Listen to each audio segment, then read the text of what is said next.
I still remember the moment I realized my marriage was over.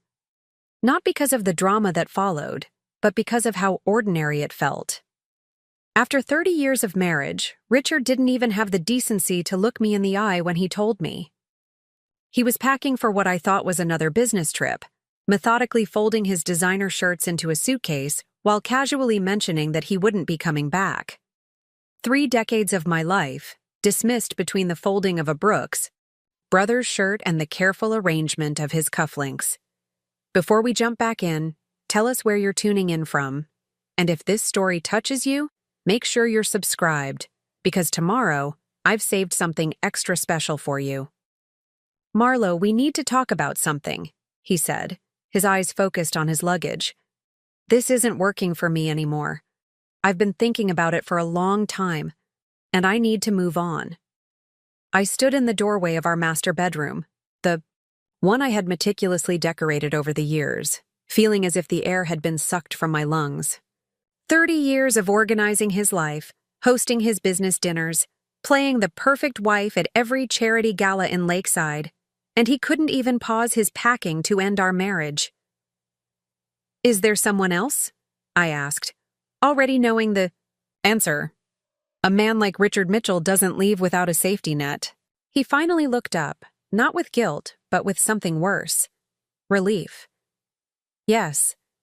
I didn't want it to happen this way, but these things, they just happen sometimes.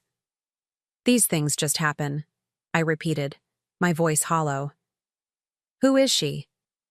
The pause that followed stretched for an eternity, filling our bedroom with a silence so heavy it seemed to press against my skin. It's Vanessa. My sister. My younger sister.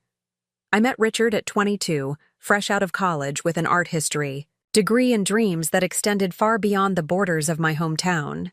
He was 15 years older, established, confident. Everything that seemed impressive to a young woman who'd grown up in a middle-class neighborhood dreaming of something more. Richard spotted me at a gallery opening where I was working as an assistant. I remember the way he walked directly toward me, ignoring the actual artist whose work was being featured. He had that effect, making you feel like the only person in a crowded room. You don't belong here, he said, gesturing around. The modest gallery. I raised an eyebrow, already annoyed by his presumption. Excuse me? This place is beneath someone with your eye. He nodded toward a particular painting I had been admiring earlier. You stopped at the only piece in this collection worth looking at. You have taste that's being wasted in this place. It was a line, of course. I realized that much later. But at 22, it felt like recognition, like someone finally seeing the potential I always believed I had. Our courtship was a whirlwind. Private jets to weekend getaways, dinners at restaurants where the menus had no prices, front row seats at fashion shows in New York. Richard didn't just introduce me to luxury. He introduced me to a world where everything seemed possible. When he proposed 6 months later with a diamond ring that felt heavier than my entire future, my parents were concerned about the speed, the age difference, the fundamental change in lifestyle. You barely know him, my mother warned, her eyes fixed on the enormous diamond that now weighed down my left hand. I know enough, I insisted, drunk on the possibilities Richard represented. My sister Vanessa had just turned 18 then. While I had always been the responsible one, the planner, Vanessa was all impulse and charm. She flitted between interests and boyfriends with equal casualness, never quite finding her footing. When she met Richard at our engagement dinner, I noticed how she straightened her posture, how her laugh became more deliberate. I noticed, but I dismissed it. She was young, impressed by wealth as most teenagers would be, and Richard was marrying me. The prenuptial agreement came as no surprise. Richard was already worth millions, his investment firm growing steadily year after year. What did surprise me was his attorney's insistence on certain clauses that seemed oddly specific. In the event of infidelity on Mr. Mitchell's part, Martin Goldstein explained, sliding the document across the table, particularly if it involves A family member of Ms. Reeves, all confidentiality clauses become null and void, and Ms. Reeves retains ownership of the properties listed in Appendix C. I looked up, confused. That's oddly specific. Richard chuckled, placing his hand over mine. Marlo, it's just legal language. They have to cover all possibilities, no matter how ridiculous. Who writes a prenup thinking about things that would never happen? I signed without further question. When you're 22 and in love with the idea of a perfect future, you don't imagine that the prenup you're signing will become your salvation 30 years later. The early years of our marriage were everything I'd imagined. Richard's business flourished, and I embraced my role as the elegant, cultured wife of a successful man. I organized dinner parties that helped him secure deals, chose artwork that made our home impressive to his clients, wore designers that reflected his success. If sometimes I felt more like an accessory than a partner, I pushed those thoughts aside, focusing instead on the lifestyle we were building. Vanessa drifted in and out of our lives during those years.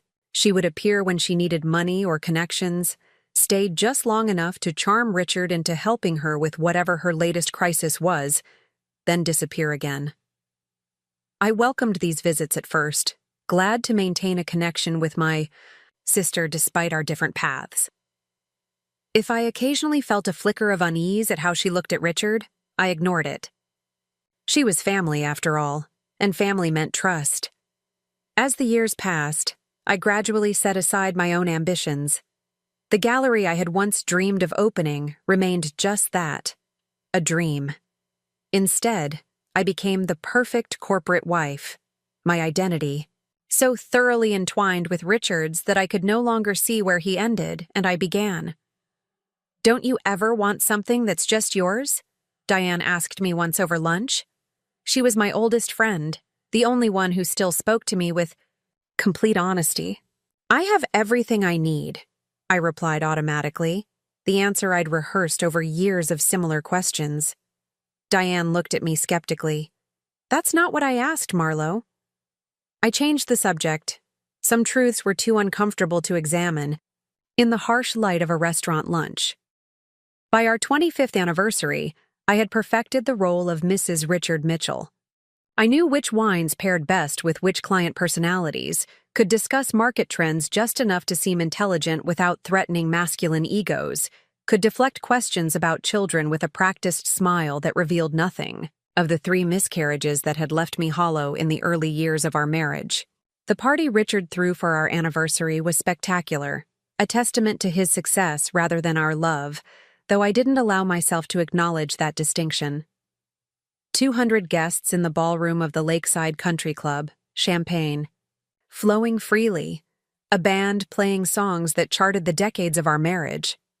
I wore a gown that cost more than my parents' first house and smiled until my face ached.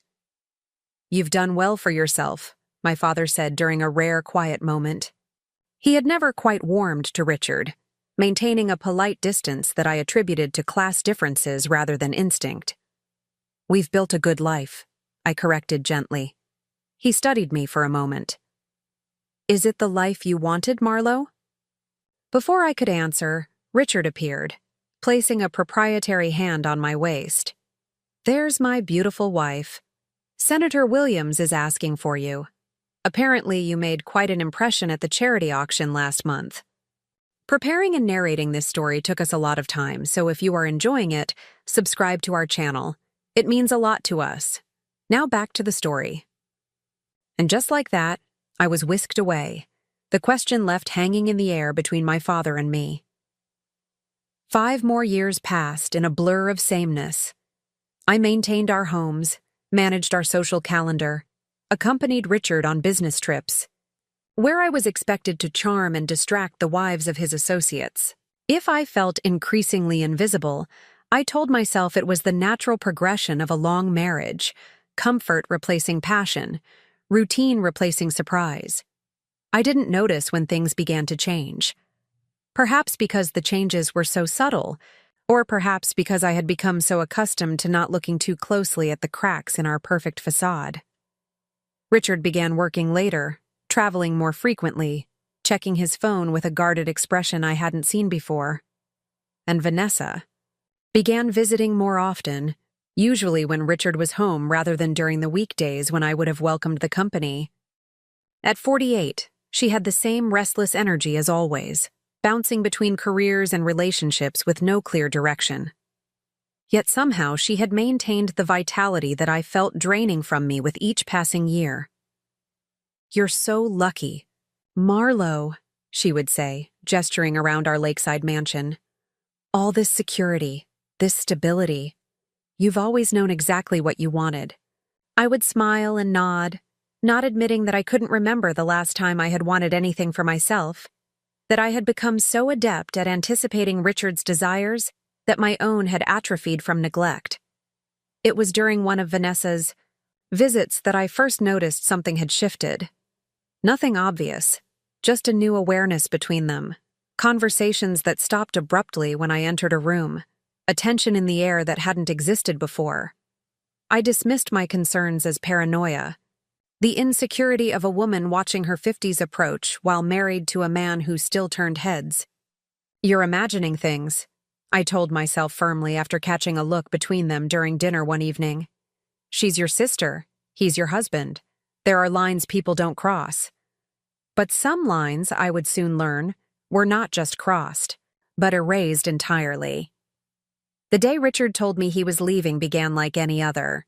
I rose early, swam my usual laps in our pool, prepared his favorite breakfast even though he rarely had time to eat it. When he mentioned a business trip to Naples, I thought nothing of it. He traveled to Florida frequently to check on our vacation property and meet with clients who wintered there. It wasn't until I saw him packing his favorite casual clothes, rather than his usual business attire, that a cold weight settled in my stomach. "Taking some personal time after the meetings?" I asked, working to keep my tone light. "Something like that," he answered without looking up.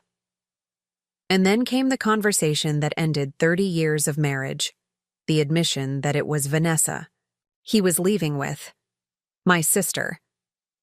The prenup's oddly specific clause suddenly making perfect, terrible sense.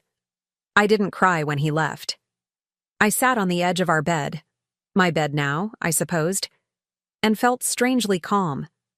3 decades of my life had just imploded, and yet I felt nothing but a curious sense of clarity, as if I were seeing everything in focus for the first time in years. The phone call came 3 hours later. "Marlo, it's me." Vanessa's voice, tentative in a way I'd never heard before. "I think we need to talk." "I don't think we do," I replied, surprised by the steadiness of my own voice. "Please, this isn't." "It isn't what you think. Rich and we didn't mean for this to happen. We've been fighting it for years." Years. The word echoed in my mind, unlocking memories I had deliberately misinterpreted. The long weekend visits, the private jokes, the way they both seemed more animated in each other's presence than in mine. "How generous of you both to fight so hard," I said, the first edge of anger finally breaking through the numbness. "We never wanted to hurt you," she continued, as if reading from a script of things adulterers always say. "But don't you want us to be happy? After all this time, don't we deserve a chance at real love?" The question was so breathtakingly selfish that it startled a laugh from me. Real love, as opposed to the fake love of honoring commitments and respecting boundaries? That's not fair, Marlo. People change. Feelings change. "Yes," I agreed quietly. "I'm discovering that myself. Right now." I hung up before she could respond and sat motionless as the sun set outside my window, casting long shadows across the room that Richard and I had shared for decades. This house that had never quite felt like mine despite the years I'd spent perfecting it. This life that had slowly consumed whatever dreams I'd once had for myself. The next morning I called Martin Goldstein's office. "I need to review my prenuptial agreement," I told his secretary, specifically the clauses regarding infidelity with a family member. There was a pause. "I'll connect you immediately, Mrs. Mitchell." Martin remembered the clause in question without having to review the document. I always wondered about that one, he admitted after confirming its contents. It was unusually specific, and Mr. Mitchell's attorney objected quite strongly before eventually conceding. I'd like to invoke it, I said, my decision made sometime during the sleepless night. All of it. You understand what that means? Martin asked carefully. Once the confidentiality clauses are lifted, all financial arrangements from your marriage become public record. Every investment, every property transfer, it will all be available for scrutiny. I understand perfectly, I replied, thinking of Richard's carefully cultivated image, the business relationships built on discretion and trust. That's exactly what I want. The next few weeks passed in a blur of legal meetings and paperwork. Richard, upon learning of my intentions, alternated between rage and desperate negotiation. Be reasonable, Marlowe, he urged during a tense meeting in Martin's office. Think about what you're doing. 30 years together means something. We can end this with dignity. Dignity, I repeated, looking at him clearly for perhaps the first time in our marriage. You left me for my sister after 30 years, and now you're concerned about dignity. His attorney, Patricia Hernandez, interjected. Mrs. Mitchell, my client is prepared to offer a very generous settlement. The Naples property, a significant cash payment, ongoing support, all without the need for public disclosure. I smiled, feeling a strange power flowing through me. That's very thoughtful, but I'm not interested in negotiating. This vindictiveness isn't like you, Richard said, frustration edging his voice. You're right, I agreed. It isn't like the me you knew, but I'm discovering I'm not that person anymore. I left the meeting without looking back, ignoring Richard's calls and texts over the following days. Let him worry. Let him wonder what would happen when our financial arrangements became public knowledge. Let him explain to his clients, his business partners, his social circle why certain investments had been structured the way they were, why certain properties had changed hands with suspicious timing relative to market shifts. The information was released as specified in the prenup. Within days, business publications were running stories analyzing Richard's financial patterns over the decades. Questions were being raised about certain clients' remarkable returns. Regulatory bodies were expressing interest in reviewing past transactions. Richard's carefully constructed world began to crumble at the edges. Not because he had done anything explicitly illegal. Richard was too careful for that. But because the appearance of impropriety can be just as damaging in the financial world as actual misconduct. Clients began withdrawing their business. Invitations to sit on boards were rescinded. The whispers at the country club grew louder. You've destroyed everything, he accused during an unexpected visit to the house we had shared. He looked older. Suddenly, the confident man who had dismissed 30 years of marriage now reduced to someone desperate and uncertain. No, Richard, I corrected calmly. I simply revealed the truth. You did the rest yourself. And what about you? He demanded. You've exposed our entire life. Your life, too. I considered this. Yes, I suppose I have. But unlike you, I find I don't mind starting over. It was true, I realized as I said it. The prospect of rebuilding at 52 should have terrified me, but instead, I felt lighter than I had in decades. The prenup had secured me financially, the house in Lakeside, the beach property in Naples, and enough investments to ensure I would never need to worry about money. But more importantly, it had freed me from the golden cage I had willingly entered at 22. 3 months after Richard left, I sold the Lakeside mansion. The memories it held were not ones I wished to preserve. I kept only my personal belongings, artwork I had genuinely loved rather than purchased for status, and photographs from the time before Richard, when my dreams had been wholly my own. I moved to Seattle, a city as far from Lakeside as I could reasonably go while staying within the country. I rented a modest apartment overlooking the water and for the first time in 30 years, lived alone. The silence was deafening at first, then gradually comforting, and finally, exhilarating. No meals to plan around someone else's preferences, no social obligations to fulfill, no identity to maintain other than the one I was slowly rediscovering. I enrolled in classes at a local university, studying art history again, reconnecting with the passion I had abandoned decades ago.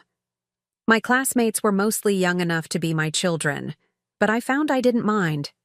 Their perspectives were refreshing. Their acceptance of me as simply Marlowe rather than Mrs. Richard Mitchell, surprisingly validating. When I finally felt ready, I used some of my settlement money to lease a small space in Pike Place Market. The gallery I had once dreamed of became reality at last, modest compared to the luxury I had grown accustomed to, but entirely, wonderfully, mine. I named it New Beginnings. The opening night was small by lakeside standards, just a few dozen people, mostly local artists whose work I had decided to feature, along with some classmates and new friends. No champagne and crystal flutes, no society photographers documenting who attended, no ulterior motives behind each conversation. Just art, honest appreciation, and a sense of possibility that filled the space. Diane flew in from Chicago for the YAF occasion, the one connection to my past life I had maintained. "Look at you," she said, embracing me tightly. "You're glowing." I laughed. "I'm exhausted. Opening a business is harder than I remembered." "That's not what I mean." She stepped back, studying me. "You look like yourself again, the Marlowe I knew before Richard." I hadn't thought of it that way, but she was right. The woman who had been Mrs. Richard Mitchell, perfectly groomed, unfailingly appropriate, carefully controlled, had gradually faded away. In her place was someone with paint-stained fingers from helping hang the exhibits, laugh lines from genuine smiles rather than practiced social expressions, a wardrobe chosen for comfort and personal taste rather than status. "I never thought I'd say this," I admitted, "but losing everything turned out to be the best thing that ever happened to me." Diane squeezed my hand. "You didn't lose everything, Marlowe. You just shed what wasn't really yours to begin with." Later that evening, as the last guest departed and I locked up my gallery, for the first time, my phone chimed with a text message. I almost didn't check it, suspecting it might be Richard again. He had taken to sending occasional messages that veered between accusation and nostalgia, neither of which interested me anymore. But it wasn't Richard. It was Vanessa. "I heard about your gallery opening. Congratulations. I always knew you had it in you. For what it's worth, I'm sorry for everything. R and I didn't last. Turns out we had nothing in common except betraying you. I miss my sister." I stared at the message for a long time, watching the 3 pulsing dots that indicated she was typing more, then stopping, then typing again. Finally, they disappeared, leaving just her words hanging between us. Did I miss my sister? The question was more complicated than it should have been. The betrayal still stung, but increasingly, I recognized that both Richard and Vanessa had done me a perverse favor. Without their actions, I might have continued in that half-life indefinitely, never rediscovering what it meant to truly live as myself. I put the phone away without responding. There would be time to decide about Vanessa later. Tonight was about celebrating my new beginning, not revisiting the end that had made it possible. As I walked along the waterfront toward my apartment, I realized that the prenup Richard had insisted upon, the document designed to protect his wealth from me, had instead protected me from losing myself entirely. The strange specific clause about family members had been my unexpected salvation, allowing me not just financial security, but the leverage to break free completely. I wondered if the young woman I had been at 22, signing that document, with stars in her eyes, could have imagined this outcome. Probably not. She had been too dazzled by the promise of the life Richard offered, too certain that love would be enough, too willing to set aside her own dreams for someone else's. But that young woman had been wiser than she knew. She had signed the document. That would eventually set her free, even if it took 30 years to use it. Sometimes the most powerful response to betrayal isn't anger or revenge. It's simply reclaiming the self you set aside for someone else's convenience. Richard had walked away expecting me to crumble, to beg, to accept whatever terms he offered just to maintain some fraction of the life we had built. Vanessa had expected forgiveness without accountability, as she had received all her life. Neither of them had anticipated that I might choose myself instead. I stopped at the water's edge, watching the lights of the city reflect on the dark surface. 52 years old, starting over in a new city, surrounded by new people, pursuing old dreams with renewed passion. Not the life I had planned, but perhaps the one I had always needed. I took a deep breath of the cool evening air and smiled. The prenup had given me the means to escape, but I had found the courage to walk away all on my own. And that, I was discovering, made all the difference. The first sign that something was truly wrong came 6 months before Richard's confession. We were hosting our annual summer gala, an event that had become something of a tradition among Chicago's financial elite. I had spent weeks perfecting every detail, from the hand-calligraphed place cards to the specially imported flowers that matched the exact shade of blue in our home's color scheme. Richard had always appreciated these touches, understanding that the impression we made on his clients and colleagues translated directly to his business success. That evening, I wore a gown I had commissioned from a designer Richard favored, my hair and makeup professionally done as always. I moved through our lakeside mansion with practiced ease, greeting guests, ensuring champagne flutes remained filled, gently steering conversations to highlight Richard's recent business triumphs. It was a role I had perfected over 3 decades, the elegant, accomplished wife who made everything appear effortless. "Marlo, darling, you've outdone yourself again," Thomas Reynolds, Richard's oldest business partner, commented as I refreshed his drink. "Richard doesn't know how lucky he is." I offered the polite smile I had perfected for such comments. "I'm the lucky one, Tom. Always have been." It was the expected response, one I had given hundreds of times over the years. The script never varied. They complimented, I deflected. Everyone maintained the comfortable fiction that our lives were as perfect as they appeared. I spotted Richard across the room, deep in conversation with a potential investor. He caught my eye and gave me our signal, a slight tilt of his champagne glass that meant he needed me to come rescue him in exactly 10 minutes, enough time to seem interested, but not so long that he would be trapped. 30 years of marriage had given us an entire language of subtle cues and signals, allowing us to navigate social situations with precision. But when I approached him precisely 10 minutes later, something was off. Richard didn't introduce me with his usual flair, didn't rest his hand at the small of my back in the possessive gesture I had grown accustomed to. Instead, he seemed almost irritated by my arrival. "The Hendersons were just telling me about their summer plans," he said, his tone carrying an edge I rarely heard in public. "Perhaps you could check on the caterers. I think they're running low on the shrimp appetizer." I masked my confusion with a practiced smile. "Of course, lovely to meet you both."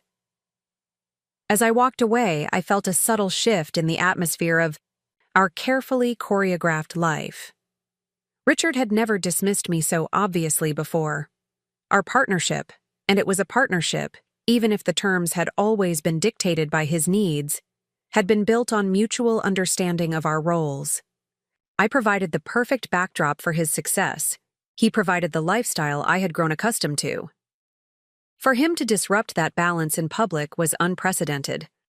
Later that night, after the last guest had departed and the catering staff had cleaned up, I found Richard in his study, already changed out of his tuxedo and into the casual clothes he preferred when no one was watching. "Is everything all right?" I asked, still wearing my evening gown. too tired to go through the lengthy process of removing it without assistance. You seemed distracted tonight. Richard didn't look up from his laptop. Just business on my mind. The Henderson account is proving more complicated than anticipated. It was a plausible explanation, but something in his tone didn't ring true. After 30 years, I could distinguish between Richard's genuine business concerns and his excuses. This was definitely the latter. You could have introduced me instead of sending me away, I said carefully. Mrs. Henderson mentioned they just redecorated their Lake Geneva house. We could have connected on that. Richard finally looked up, his expression unreadable. Not everything is about making social connections, Marlowe. Sometimes business is just business. The rebuke stung more than it should have. Making social connections was precisely what Richard had valued about me for 3 decades. My ability to charm, to remember personal details, to create environments where people felt important. These had been my primary contributions to our marriage. For him to dismiss those skills now felt like more than just a momentary irritation.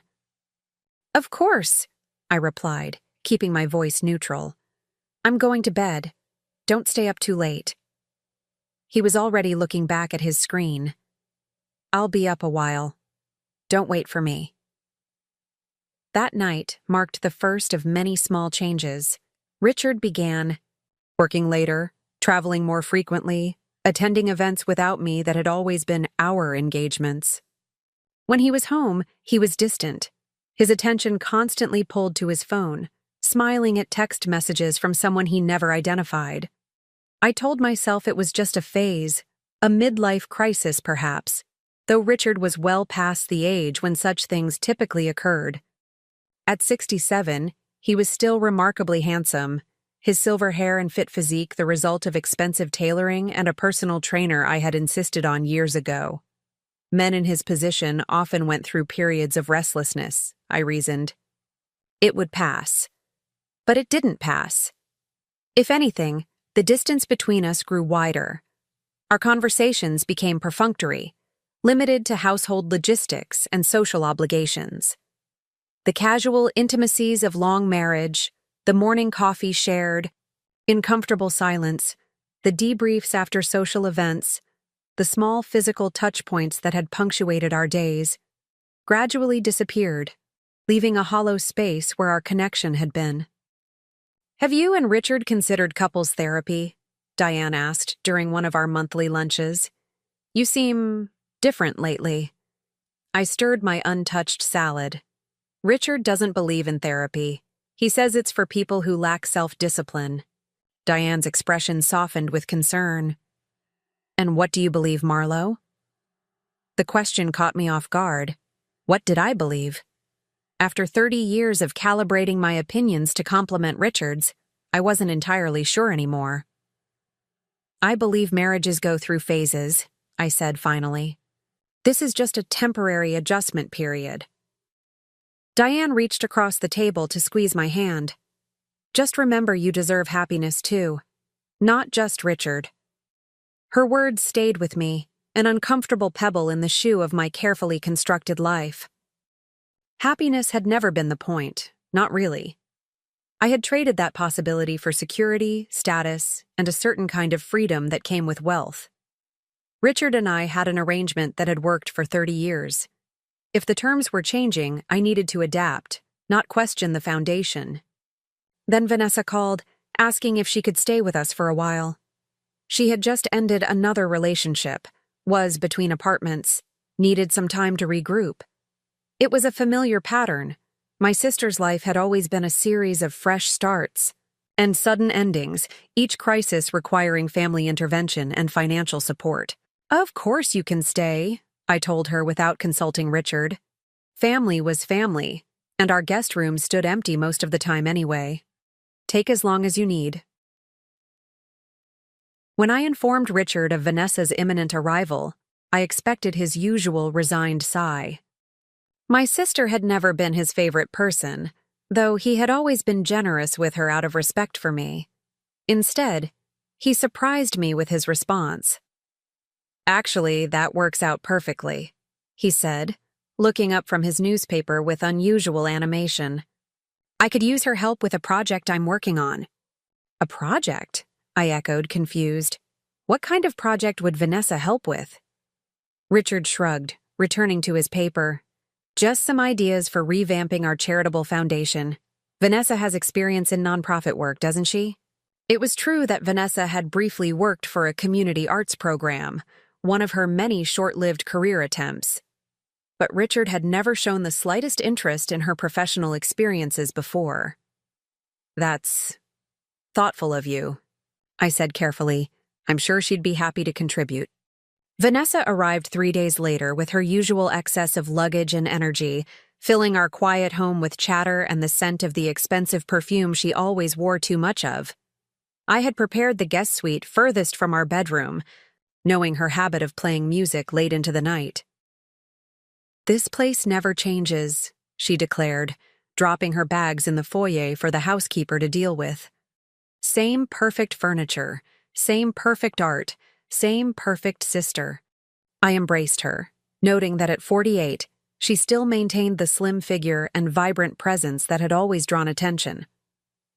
While time had softened my edges, adding weight to my hips and lines around my eyes, Vanessa seemed to exist in a perpetual state of youthful energy. Not everything has to change to have value, I replied mildly. How long do you think you'll stay this time? She shrugged, already moving through the house with the familiarity of someone who had visited frequently. Not sure.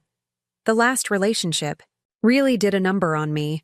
I might need some serious recovery time. I followed her, watching as she ran her hand along the marble countertop in the kitchen. Well, you're welcome as long as you need. Richard mentioned he might have some work for you with our foundation. At Richard's name, a subtle change came over her expression, a quickening of interest, a brightness in her eyes that seemed disproportionate to the mention of charitable work. Richard's home? She asked, glancing toward his study. I should say hello. He'll be back around 6, I said, puzzled by her eagerness. He's playing golf with clients today. Vanessa nodded, her enthusiasm dimming slightly. Of course he is, always working, that man. How do you stand it after all these years? The question carried an undercurrent I couldn't quite identify. Marriage is about understanding each other's priorities, I answered, the response automatic after years of similar inquiries. Richard's work is important to him. She gave me a look I couldn't interpret. And what's important to you, Marlowe? After all this time being Richard Mitchell's wife, what do you want for yourself? It was the second time in recent weeks someone had asked me a version of that question, and I found myself equally unprepared to answer it. What did I want? The question seemed almost irrelevant after 3 decades of arranging my desires to complement Richard's. I have everything I need, I said finally. Vanessa's expression softened with something that looked uncomfortably like pity. That's not what I asked. When Richard returned home that evening, the dynamic in the house shifted immediately. He entered with unusual energy, calling out greetings as he came through the door rather than retreating directly to his study as had become his habit. Vanessa! He exclaimed, his voice carrying a warmth I hadn't heard in months. Welcome back to our home. I watched from the kitchen as they embraced, noting how Richard's hand lingered at my sister's waist slightly longer than strictly necessary. There was an ease between them that struck me as odd, given their historically polite but distant relationship. Richard, you haven't aged a day, Vanessa laughed, patting his chest familiarly. What's your secret? Good genes and a better wife, he replied automatically, but his eyes didn't seek me out as they once would have when making such a comment. Dinner that night was strangely animated. Richard, who had grown increasingly silent during our meals, together suddenly had endless questions for Vanessa about her travels, her work experiences, her opinions on everything from politics to wine. He laughed at her stories, leaned forward when she spoke, refilled her glass with attentive precision. I sat at my usual place at the head of the table, feeling increasingly like a spectator rather than a participant. The conversation flowed around me, occasionally including me in ways that felt perfunctory rather than genuine. I found myself studying them both with a detachment that surprised me, noting the mirrored body language, the inside jokes that seemed to have materialized from nowhere, the charged energy that filled the spaces between their words. "Marlo tells me you might have some work for me," Vanessa said as we moved to the living room after dinner. "Something with your foundation." Richard nodded, settling beside her on the sofa rather than in his usual armchair. "We're launching a new arts initiative. Given your background, I thought you might have valuable input." "My background?" Vanessa laughed. "You mean that community arts center job I had for 6 months? You have a natural instinct for what appeals to people," Richard insisted. "That's not something you can teach." The compliment hung in the air, weighted with meaning I couldn't quite grasp. I excused myself to make coffee, needing a moment alone to process the discomfort creeping through me.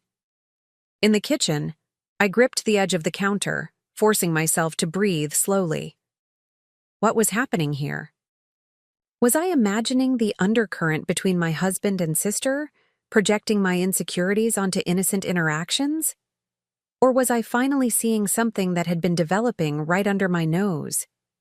When I returned with the coffee tray, they were sitting closer together, Richard showing Vanessa something on his phone that made her laugh. They separated slightly when I entered, Richard clearing his throat and Vanessa suddenly very interested in straightening her blouse. "Coffee?" I offered, keeping my voice steady. The weeks that followed established a new routine in our home. Richard, who had been leaving for the office before I woke and returning after I was in bed, suddenly began working from home several days a week. He and Vanessa spent hours in his study with the door closed, allegedly discussing the foundation project. Their voices would occasionally rise in laughter, then drop to murmurs too quiet for me to make out. I found myself inventing reasons to interrupt these sessions, bringing refreshments, asking unnecessary questions about dinner preferences, accidentally needing documents from Richard's desk. Each time I was met with the same tableau. Richard and Vanessa seated on the same side of his desk, papers spread between them, an intimacy in their posture that seemed at odds with professional collaboration.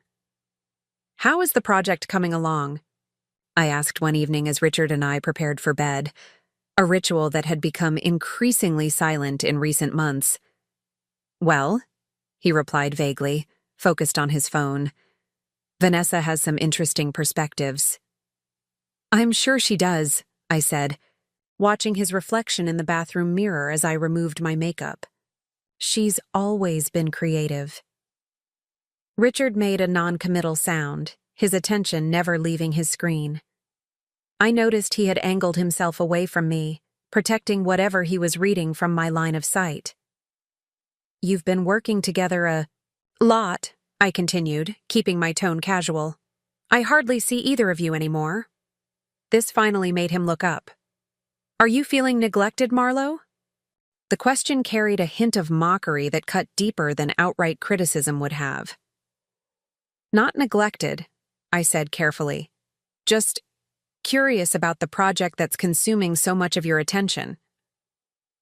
Richard set his phone down with deliberate care. "The foundation is important to me. You know that." "Of course," I agreed. "I just find it interesting that after years of handling the foundation work myself, you've suddenly developed such a passionate interest in its operations."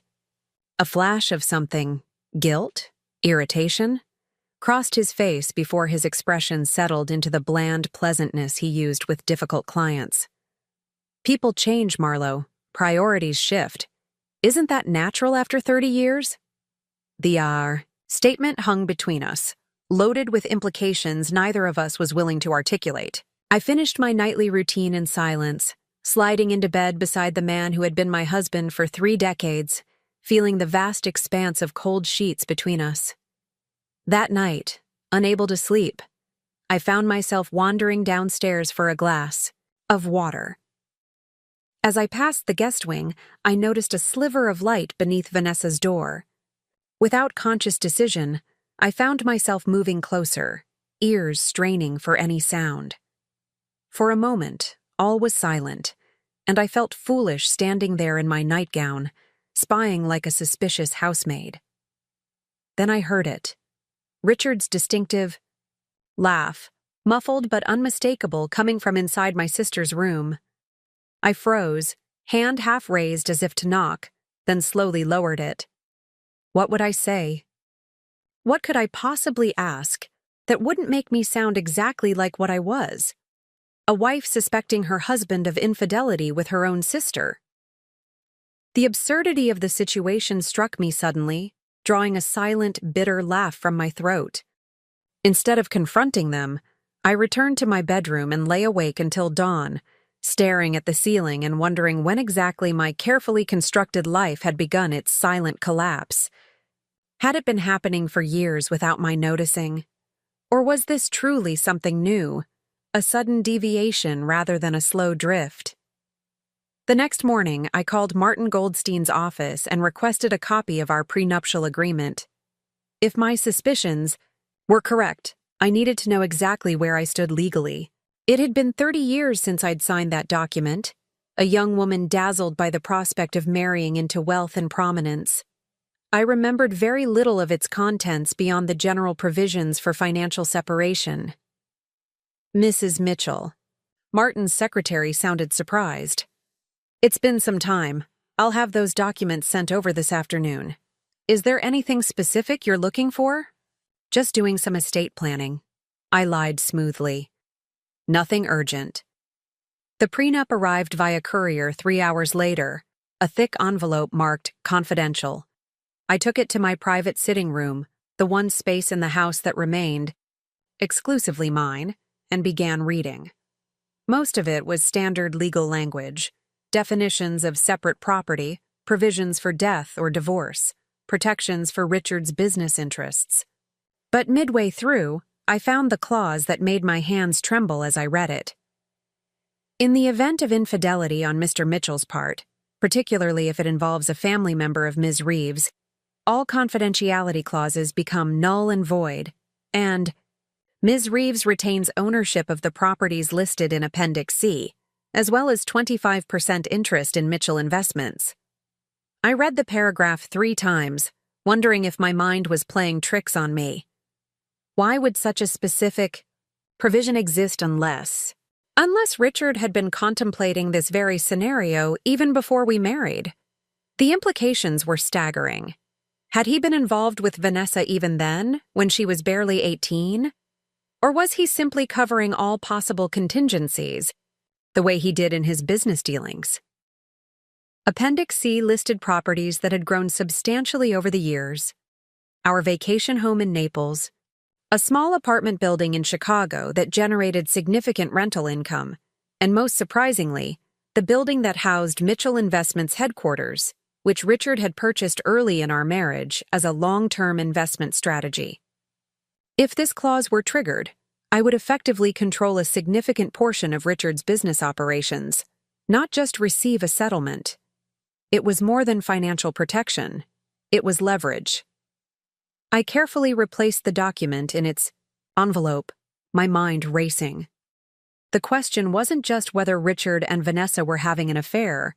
The late-night conversations, the lingering touches, Richard's presence in her room made that increasingly clear.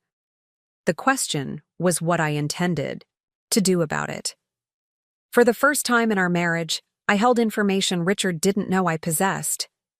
Knowledge that could potentially upend the power dynamic that had defined our relationship for 3 decades.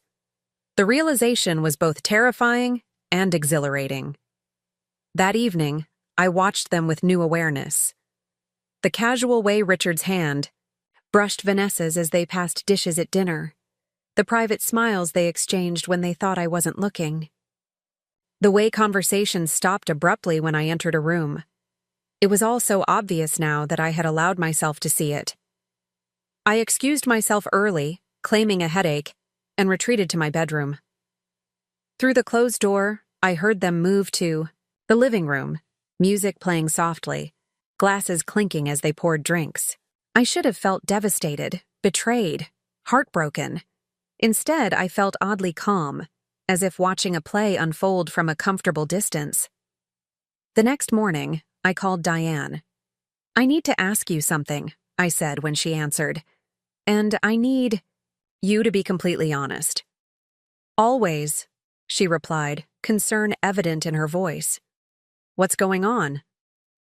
I took a deep breath. "How long have Richard and Vanessa been seeing each other?" The silence that followed told me everything. Diane had never been good at hiding things from me, which was why I had called her rather than confronting Richard or Vanessa directly. "Marlo," she finally said, her voice gentle. "How did you find out?" "So it's true," I said flatly. "How long have you known?" She sighed heavily. "I've had suspicions for about a year. Nothing concrete until about 6 months ago, when I saw them together at that new restaurant on Michigan Avenue. They didn't see me. A year, possibly longer. While I had been planning our anniversary celebration, managing our social calendar, maintaining the perfect home, my husband and sister had been conducting an affair right under my nose. "Why didn't you tell me?" I asked, surprised by the steadiness of my own voice. "I wasn't certain at first," Diane said. And then, "Marlo, you've built your entire life around Richard. I was afraid of what it would do to you." "What it would do to me," I repeated, the words tasting bitter. "As opposed to what they were already doing to me without my knowledge." "I'm sorry," she whispered. "I should have told you. I just didn't know how." After hanging up, I sat motionless in my sitting room, staring out at the manicured gardens I had designed years ago. Everything in this house, on these grounds, had been selected and arranged to create the perfect backdrop for the life Richard wanted. I had been so focused on maintaining that backdrop that I had failed to notice when I was no longer part of the main scene. A cold clarity settled over me. For 30 years, I had defined myself as Mrs. Richard Mitchell, the perfect corporate wife. I had sublimated whatever personal ambitions I once had into creating and maintaining a life that served Richard's needs and aspirations. I had done everything right, played by every rule of our unspoken agreement. And none of it had mattered. Richard and Vanessa had rewritten the script without informing me, reducing me to an unwitting supporting character in their story. I picked up the prenuptial agreement again, focusing on that oddly specific clause. The wording suggested not just foresight but expectation. Richard had anticipated this scenario, possibly planned for it. The question was whether he remembered, including that provision after 30 years. I scheduled a lunch with Martin Goldstein for the following day, away from the house, at a restaurant where we were unlikely to encounter anyone from Richard's social circle. I needed to understand my options before making any decisions. That evening, Richard announced he would be taking Vanessa to Naples for the weekend to assess the property for potential foundation use. The lie was so transparent, so casually delivered, that I almost laughed. "That sounds like an excellent idea," I said, matching his casual tone. The property could certainly benefit from a fresh perspective. A flicker of surprise crossed his face. He had clearly expected resistance, perhaps even confrontation. My easy acquiescence seemed to unsettle him more than an argument would have. "You don't want to join us?" he asked, a perfunctory offer. We both knew I would decline. "I have plans with Diane," I replied smoothly. "Take lots of pictures. I'd love to hear your ideas when you return." As I watched them drive away the next morning, expensive luggage loaded into Richard's car, I felt a strange sense of liberation. For the first time in our marriage, I was not the one being deceived. I was the one with hidden knowledge, with a plan forming slowly but deliberately. At lunch, Martin confirmed what I had already suspected. "The clause is enforceable," he said, keeping his voice low despite our private table. Quite generous, in fact. Unusual for a prenup of that era. And if I were to invoke it? I asked, sipping my water. What would that process look like? Martin studied me carefully. It would depend on your ultimate goal, Marlowe. Do you want to divorce Richard? Negotiate new terms? Simply confront him with what you know? It was a good question, one I had been pondering since discovering the affair. What did I want? Divorce seemed the obvious answer, but after 30 years, disentangling our lives would be complicated. And beyond the practical considerations, there was a deeper question I had yet to fully examine. Who was Marlowe Winters without Richard? Mitchell? I want options, I said finally. I need to understand exactly what leverage I have before deciding how to use it. Martin nodded, understanding perfectly. He had built his career advising wealthy clients on protecting their assets. The clause gives you significant leverage.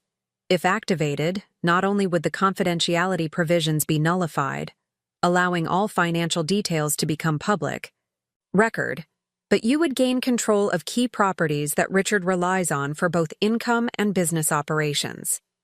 And what would trigger the clause officially? I asked.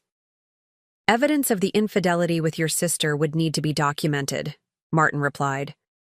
But given the specific nature of the clause, the burden of proof would be relatively low. Witness.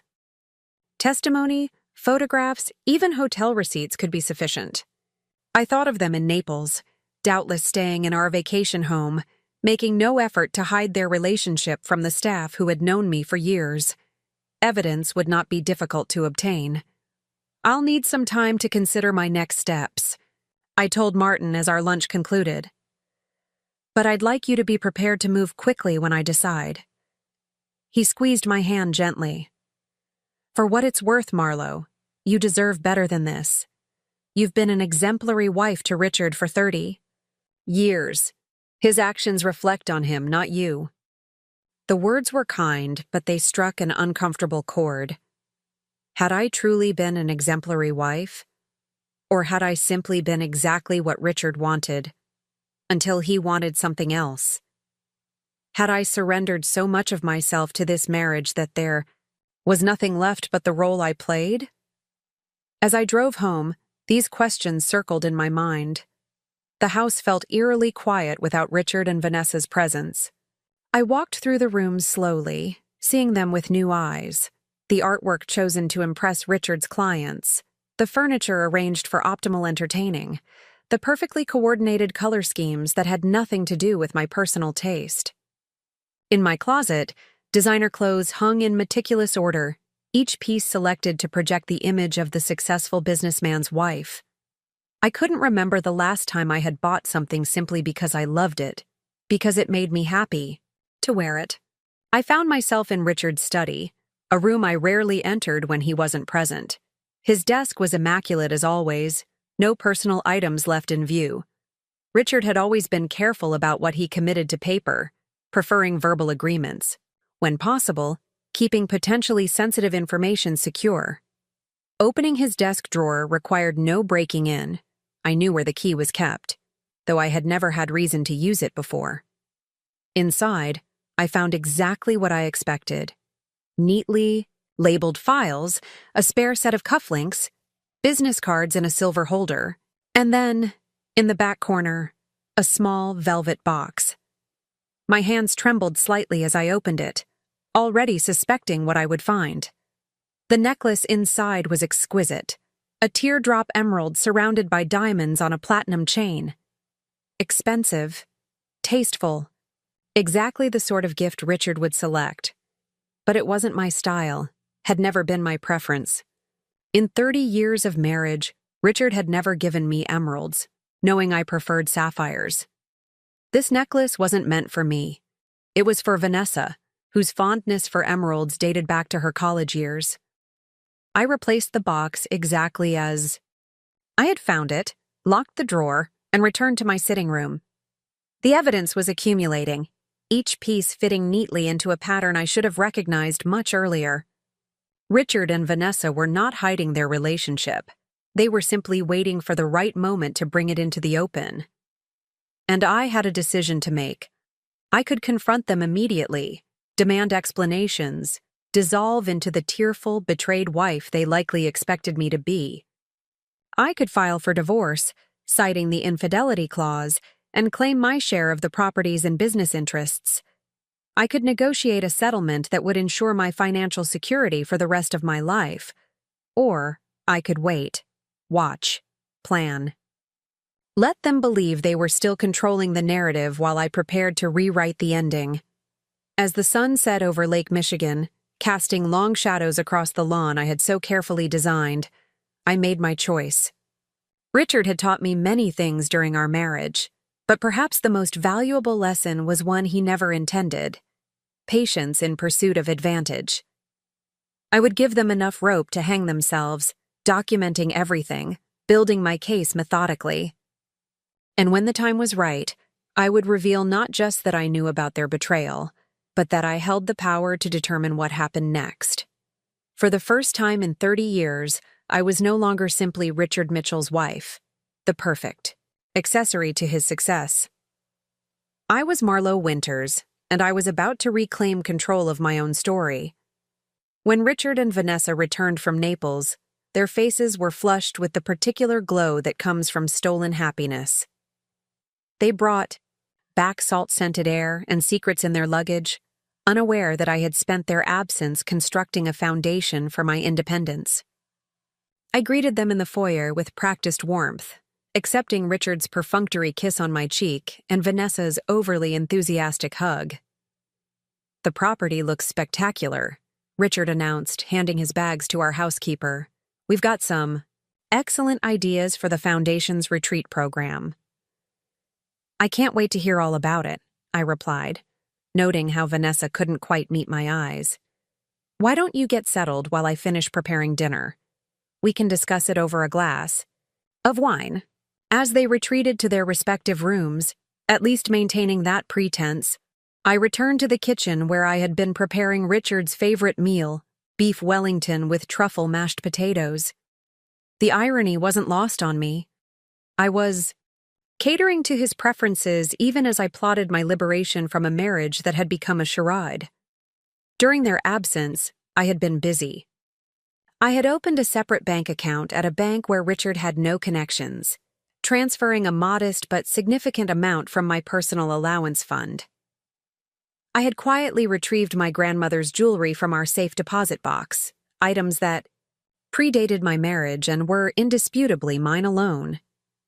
I had contacted a real estate agent in Seattle, a city Richard detested for its progressive politics and constant rain, to inquire about rental properties suitable for a single woman starting over. Small steps, invisible movements toward a future Richard hadn't planned for me.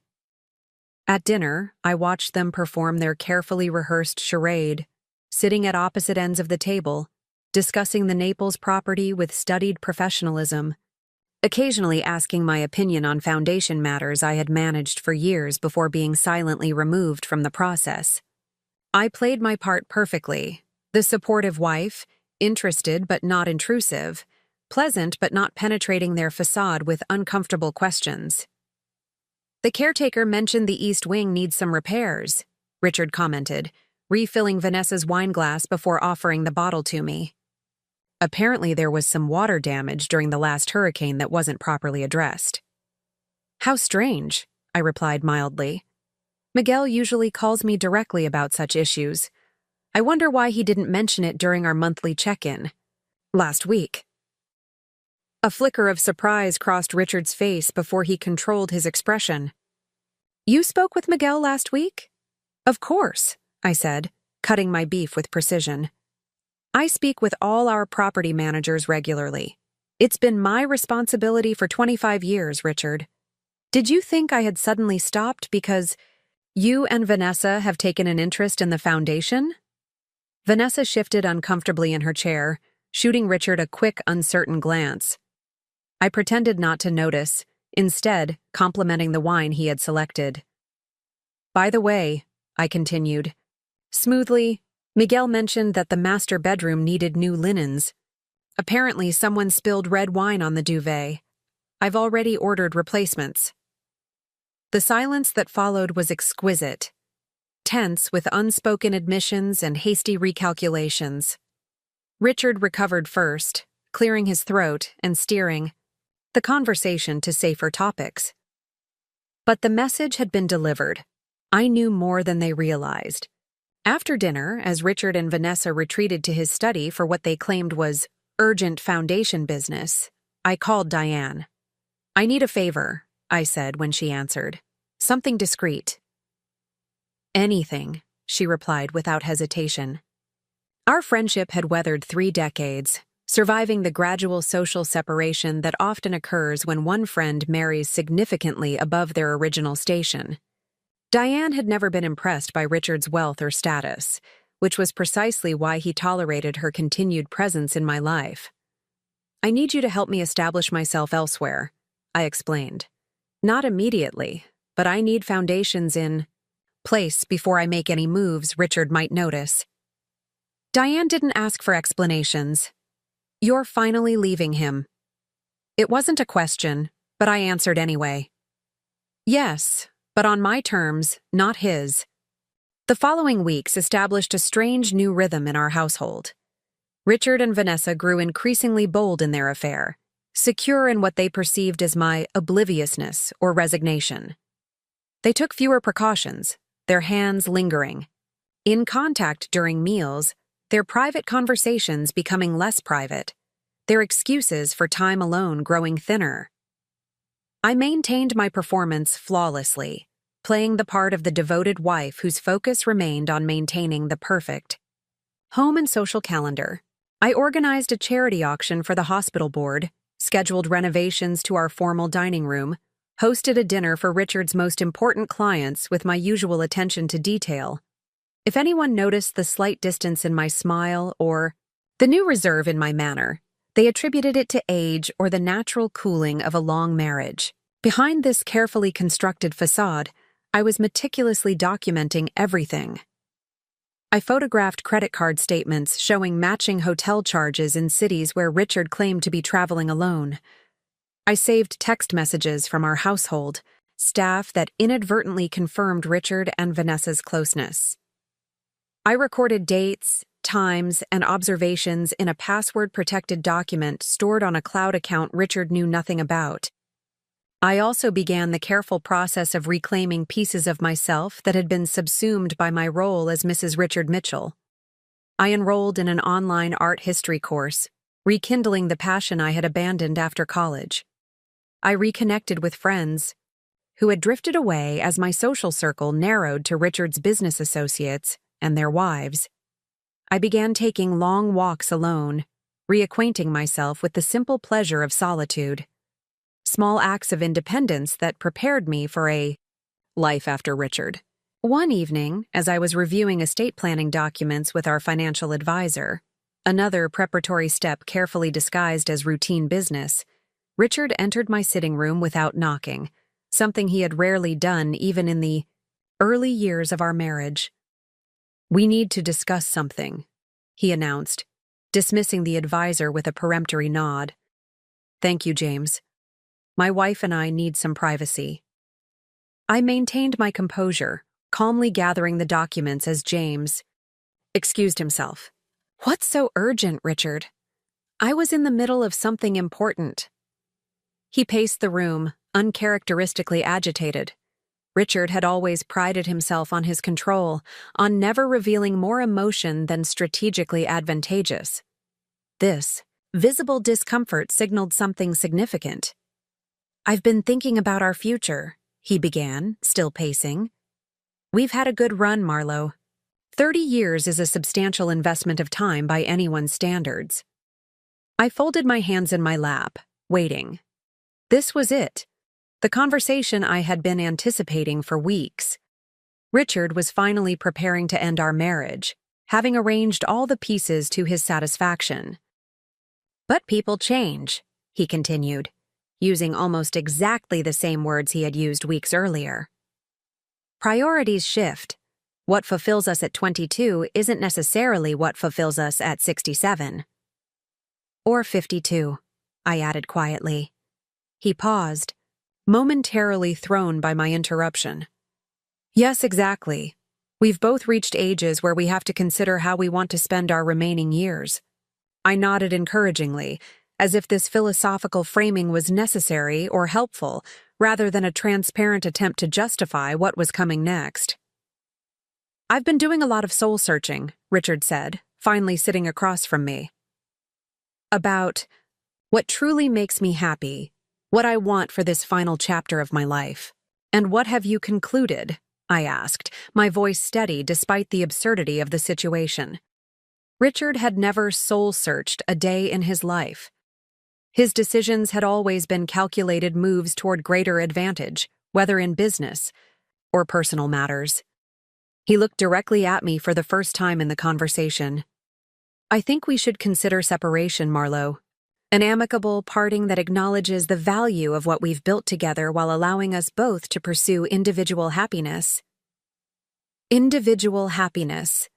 As if my happiness had ever factored into his calculations. I see, I said, allowing a small frown to crease my forehead. This seems rather sudden, Richard. Is there something specific that's prompted this soul-searching? His expression shifted subtly, relief that I wasn't becoming hysterical, caution about revealing too much. Nothing specific, no. Just a growing recognition that we've been moving in different directions for some time. The lie hung between us, so blatant it was almost insulting. 30 years of marriage, and he couldn't even offer me the dignity of honesty in its dissolution.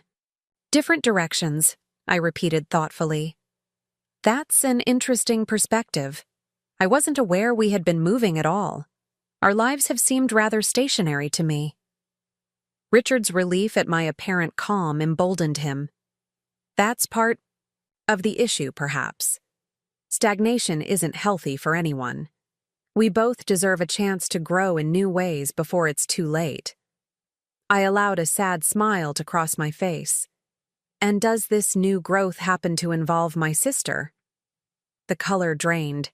From his face so quickly, I momentarily worried he might have a stroke. At 67, despite his rigorous exercise regimen and carefully monitored diet, Richard was still susceptible to the effects of sudden stress. What are you talking about? He managed finally, but the question lacked conviction. Please, Richard, I said gently. Let's not compound the situation with unnecessary lies. I know about you and Vanessa. I've known for some time. He stared at me, calculations visibly running behind his eyes. Denial, confirmation, justification. Could almost see him weighing each option, assessing potential damage and optimal outcomes. How? He asked finally. Does it matter? I countered. The fact remains that you and my sister have been having an affair, and now you've decided it's time to discard 30 years of marriage in favor of a relationship with a woman nearly 20 years your junior, who also happens to be my only sibling. Put so plainly, the situation sounded as tawdry as it actually was. Richard winced slightly, no doubt preferring the noble narrative of personal growth and individual fulfillment he had constructed. It's not that simple, Marlowe, he said, his voice taking on the reasonable tone he used when negotiating difficult contracts. Vanessa and I didn't plan this. Our feelings developed naturally through our work together. We've both been fighting it, aware of how complicated the situation is. How considerate of you both, I remarked, unable to completely suppress the sarcasm. And how long has this natural development been occurring? Richard hesitated, clearly weighing the risk of honesty against the potential consequences of continued deception. About 18 months, he admitted finally. But it only became physical recently. Another lie. I had evidence of their involvement dating back well over a year, but I saw no advantage in revealing the full extent of my knowledge. Let him believe he was controlling the narrative. I see, I said again, folding, my hands primly in my lap. And what exactly did you envision happening next, Richard? After this amicable separation you proposed? He seemed relieved that I was discussing logistics rather than succumbing to emotional outbursts. Richard had always been most comfortable in the realm of practical arrangements. I thought we could handle this privately, avoid unnecessary public drama, he explained, confidence returning to his voice. I've had Patricia draft some preliminary papers. Very generous terms, Marlowe. You'd retain this house, of course, and I'd ensure you maintain the lifestyle you're accustomed to. How thoughtful, I murmured. And what about the Naples property? Our apartment building on Lakeshore Drive? The Mitchell Investments headquarters building? His expression hardened slightly. Those are business assets, Marlowe. They're not part of our marital property in any meaningful sense. The prenup clearly established that. I smiled, the expression not reaching my eyes. Actually, Richard, I believe you should review the prenup again, particularly the clauses related to infidelity involving family members. The flash of uncertainty across his face was deeply satisfying. Clearly, he had not remembered that particular provision, or had assumed I wouldn't discover or invoke it after so many years. That's an obscure clause written decades ago, he said dismissively, but I could hear the undercurrent of concern in his voice. No court would seriously consider— Perhaps not, I interrupted smoothly. But then, courts tend to be unpredictable, don't they? Especially when infidelity is involved. And even more so when that infidelity includes such an unsavory element as seducing your wife's sister. Richard's jaw tightened. For the first time, I glimpsed genuine anger beneath his controlled exterior. Be reasonable, Marlowe. Neither of us wants a protracted legal battle that would only hurt everyone involved. Think about what public disclosure would do to your reputation, to your social standing. The implicit threat was clear. Fight me, and I'll destroy your place in the world we've inhabited together. It might have worked once, when my identity was so thoroughly entwined with being Mrs. Richard Mitchell that I couldn't imagine existence outside that framework. But that was before I had begun reconstructing the woman I had been before Richard, before I had started imagining a future that wasn't defined by his parameters. My reputation, I mused, as if considering his point seriously. Yes, that's certainly a consideration. The devoted wife betrayed by her husband and sister after 30 years of marriage. I imagine I'd receive quite a lot of sympathy, actually. Richard's expression darkened. Don't be naive. Scandal doesn't benefit anyone, regardless of who appears more sympathetic. We've built a life in circles where discretion is valued above all else. Circles you built, I corrected gently. Circles that have always been more important to you than to me. That's revisionist history, Marlowe. You've enjoyed every advantage of our position in those circles for 30 years. He wasn't entirely wrong. I had adapted to wealth and privilege with remarkable ease, had learned to navigate the complex social hierarchies of Chicago's elite, had even found genuine satisfaction in certain aspects of our lifestyle. But I had also surrendered parts of myself that I was only now rediscovering, ambitions and interests that had nothing to do with Richard's world. Perhaps, I acknowledged, but that doesn't mean I can't survive outside them. Richard studied me, clearly reassessing the situation. He had expected tears, recriminations, perhaps desperate attempts to save our marriage. My calm assessment of the situation and clear-eyed negotiating stance were outside his predicted scenarios.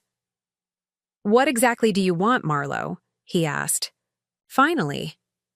It was the first honest question he had posed since entering the room. Time, I replied simply. I need time to consider my options and determine what an acceptable resolution would look like. This isn't a business deal with a convenient deadline, Richard.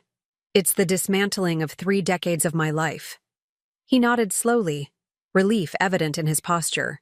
Richard understood negotiating tactics, and my request seemed reasonable within that framework.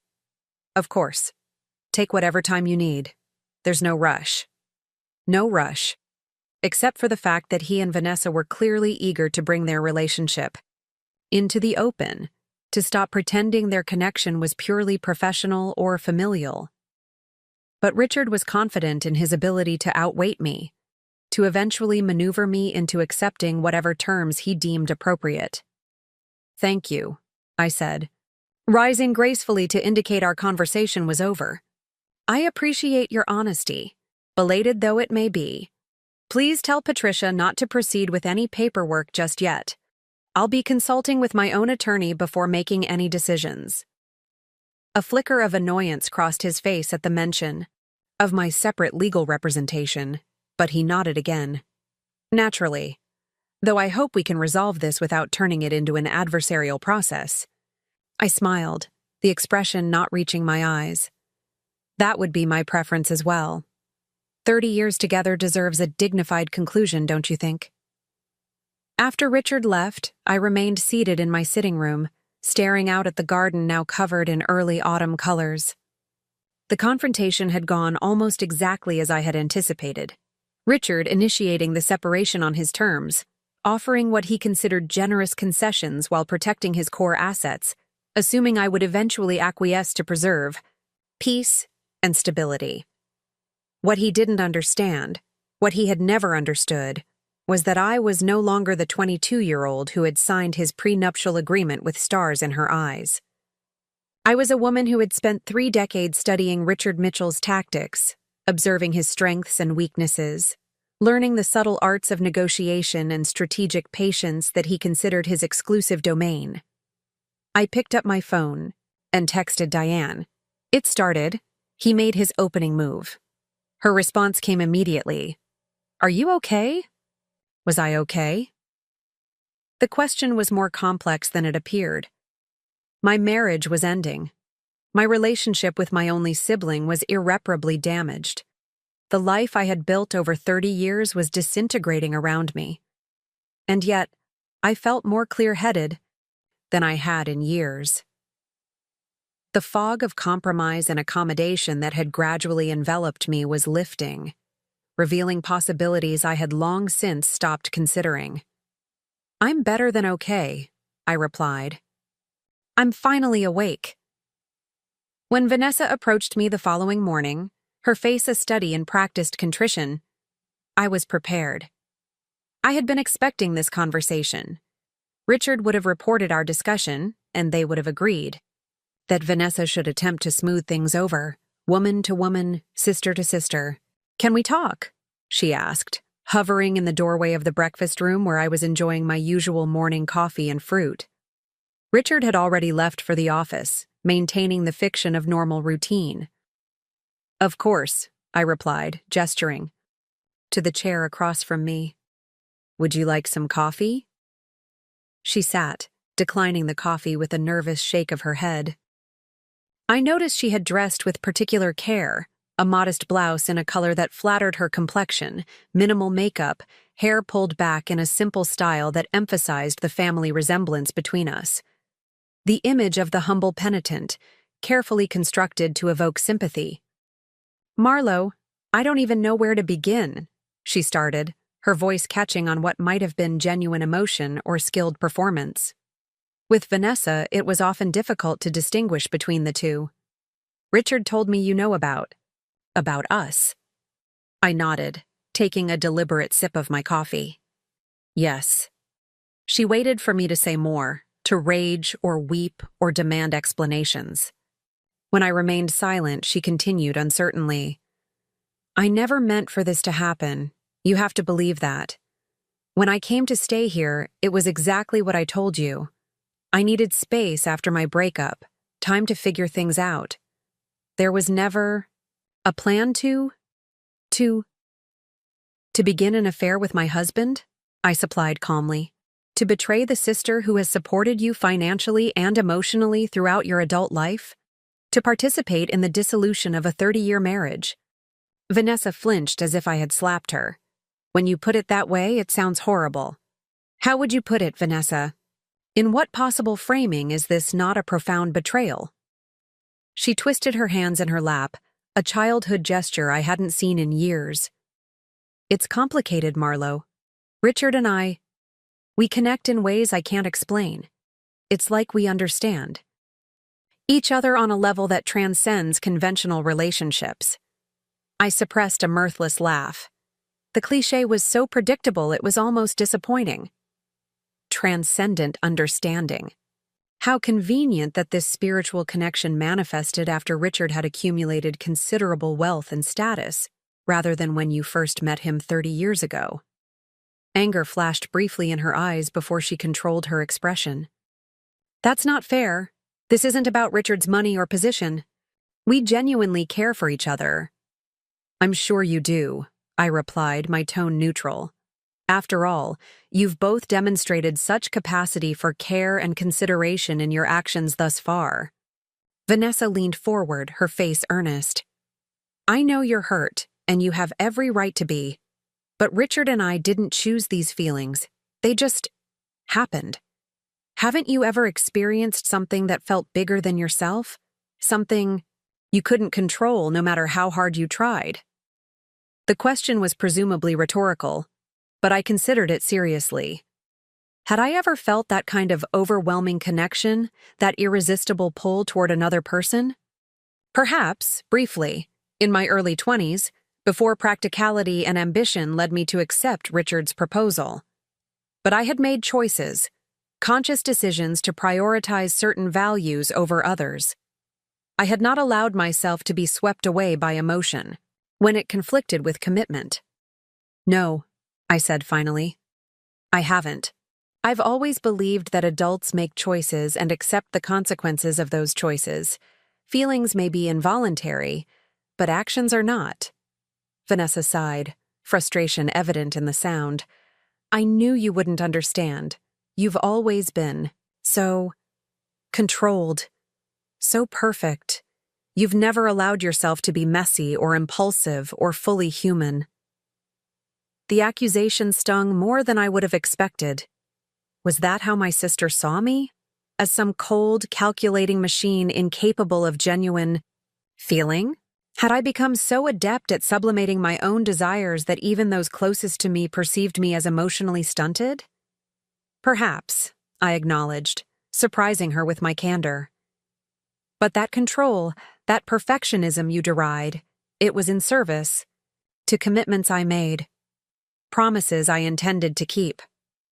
And you've kept them, she insisted, seizing on what she perceived as an opening. For 30 years, you've been exactly what Richard needed, what everyone expected. Isn't it time you allowed yourself some freedom, some genuine happiness? The manipulation was so transparent it was almost insulting. Vanessa was attempting to reframe her betrayal as a gift, liberation from a marriage that had supposedly confined me, despite having no evidence that I felt confined or desired release. Is that the narrative you've constructed to justify your actions? I asked, genuine curiosity in my voice. That you're somehow doing me a favor by sleeping with my husband? That's remarkably convenient. Vanessa flushed, the color spreading, across her cheeks and down her neck. That's not what I meant, and you know it. I'm just trying to find some way for us all to move forward without destroying each other. A worthy goal, I agreed. Though perhaps one that might have been considered before you and Richard embarked on your transcendent connection. She stood abruptly, patience exhausted. I came here hoping for an actual conversation, Marlo. Not to be treated like a misbehaving child. And I had hoped for a sister who wouldn't betray me in the most fundamental way possible, I countered, my voice finally showing a hint of the anger I had so carefully contained. It seems we're both disappointed. Vanessa paused at the doorway, turning back with an expression that mingled frustration and what might have been genuine remorse. I do love you, Marlo. That hasn't changed. And I am sorry for hurting you. Truly sorry. But I'm not sorry for how I feel about Richard. After she left, I remained at the breakfast table, finishing my coffee with deliberate calm. The conversation had confirmed what I already suspected. Richard and Vanessa had convinced themselves that their relationship was somehow exceptional, exempt from ordinary moral considerations. They had constructed a narrative that cast their betrayal as inevitable, perhaps even beneficial to all concerned. It was a comforting fiction, one that allowed them to pursue what they wanted without confronting the full ethical implications of their choices. And in their carefully constructed story, I was cast as the cold, controlled wife who had never truly understood or fulfilled Richard's emotional needs, a convenient justification for his infidelity. The irony, of course, was that their perception of me as emotionless and calculating was precisely what would allow me to navigate this situation on my terms rather than theirs. While they were entangled in the drama of forbidden love and family conflict, I was quietly assembling the pieces of a new life, one that existed completely outside their sphere of influence. Let them believe whatever narrative made their betrayal palatable. I had my own story to write, and it no longer included either of them in leading roles. The wheels of divorce turned slowly, even when all parties claimed to want an amicable resolution. In the weeks following Richard's confession, our home became a theater of uncomfortable performances. Richard maintained a careful distance, treating me with exaggerated courtesy when our paths crossed. Vanessa oscillated between awkward attempts at normalcy and dramatic displays of guilt, neither approach feeling genuine. I continued my daily routines with practiced precision, revealing nothing of my evolving plans. My first meeting with Martin, Goldstein, after Richard's confession, confirmed what I had already suspected. The specific infidelity clause in our prenuptial agreement gave me extraordinary leverage. "The language is unusually clear," Martin said, reviewing the document in his downtown office, safely away from Richard's network of informants. "And the evidence you've gathered is more than sufficient. If you choose to invoke this clause, Richard would face significant financial consequences beyond what a standard divorce would entail." "And the confidentiality aspects?" I asked, examining the manicured nails that had become part of my carefully maintained appearance as Mrs. Richard Mitchell. "What exactly would become public record?" Martin adjusted his glasses, a habitual gesture when delivering particularly important information. "Everything. Financial transactions, property transfers, investment structures, all the business arrangements Richard has so carefully kept private over the years." It would be illuminating to many of his associates. I nodded, absorbing this confirmation of what I had intuited. Richard's business success had always contained elements he preferred to keep from public scrutiny. Not explicitly illegal activities, perhaps, but arrangements that existed in the gray areas of financial regulations, partnerships that benefited from discretion, tax strategies that relied on particular interpretations of the law. And if I don't invoke the clause? If I agree to a standard dissolution following the general terms of the prenup? "You'd still receive a generous settlement by most standards," Martin acknowledged. "The house in Lakeside, a lump sum payment, ongoing support. But you'd forfeit the Naples property, the apartment building, and any interest in Mitchell investments. More importantly, you'd lose the leverage that comes with the threat of public disclosure." I considered this information carefully. My goal wasn't to destroy Richard, satisfying as that might momentarily feel. My objective was to emerge from this marriage with the resources and freedom to build something meaningful for myself, something entirely separate from the life Richard had designed around me. "I don't want a protracted legal battle," I said finally. "But I won't be dismissed with whatever consolation prize Richard deems appropriate after 30 years of marriage." Martin smiled, a rare expression on his habitually serious face. "I've known you for almost as long as you've been married to Richard, Marlowe. In all that time, I don't think I've ever heard you express what you want so clearly." His observation surprised me. Had I really been so opaque about my own desires, even to those who knew me well?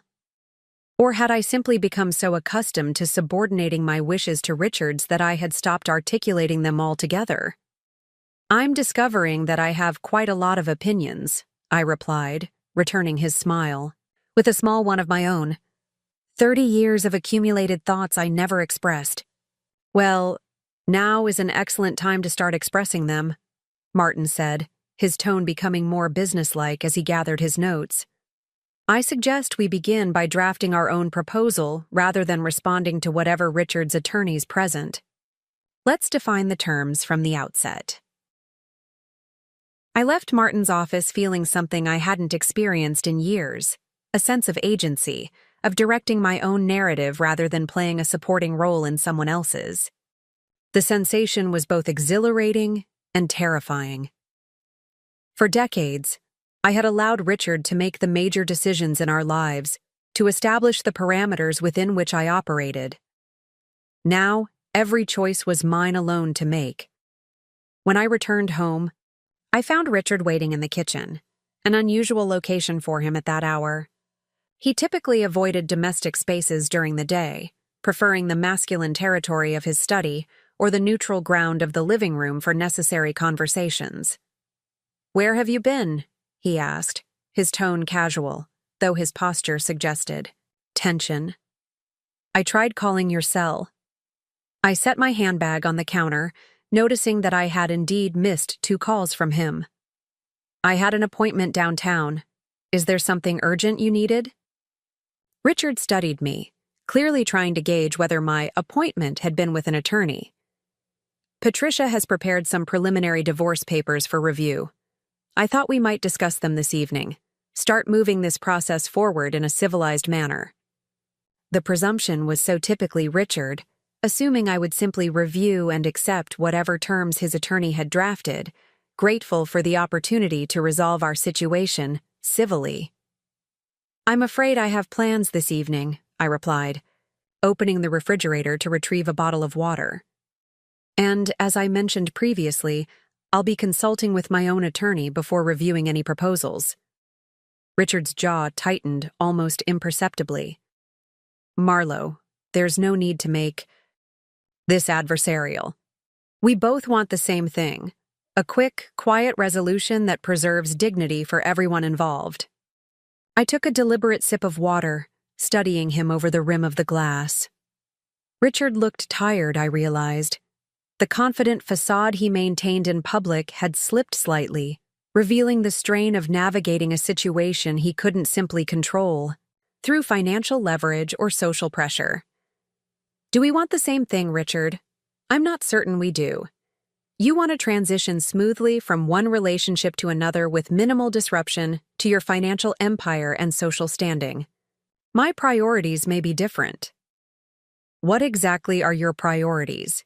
he asked, a hint of genuine curiosity breaking through his practiced negotiator's demeanor. It was a fair question, one I was still formulating answers to myself. What did I want from this dissolution of 30 years of partnership? Financial security? Yes. Freedom to pursue interests I had set aside? Absolutely. But there was something else, something less tangible, but perhaps more essential. "Recognition," I said finally. Acknowledgement that my contributions to our life together had value beyond being a convenient social accessory.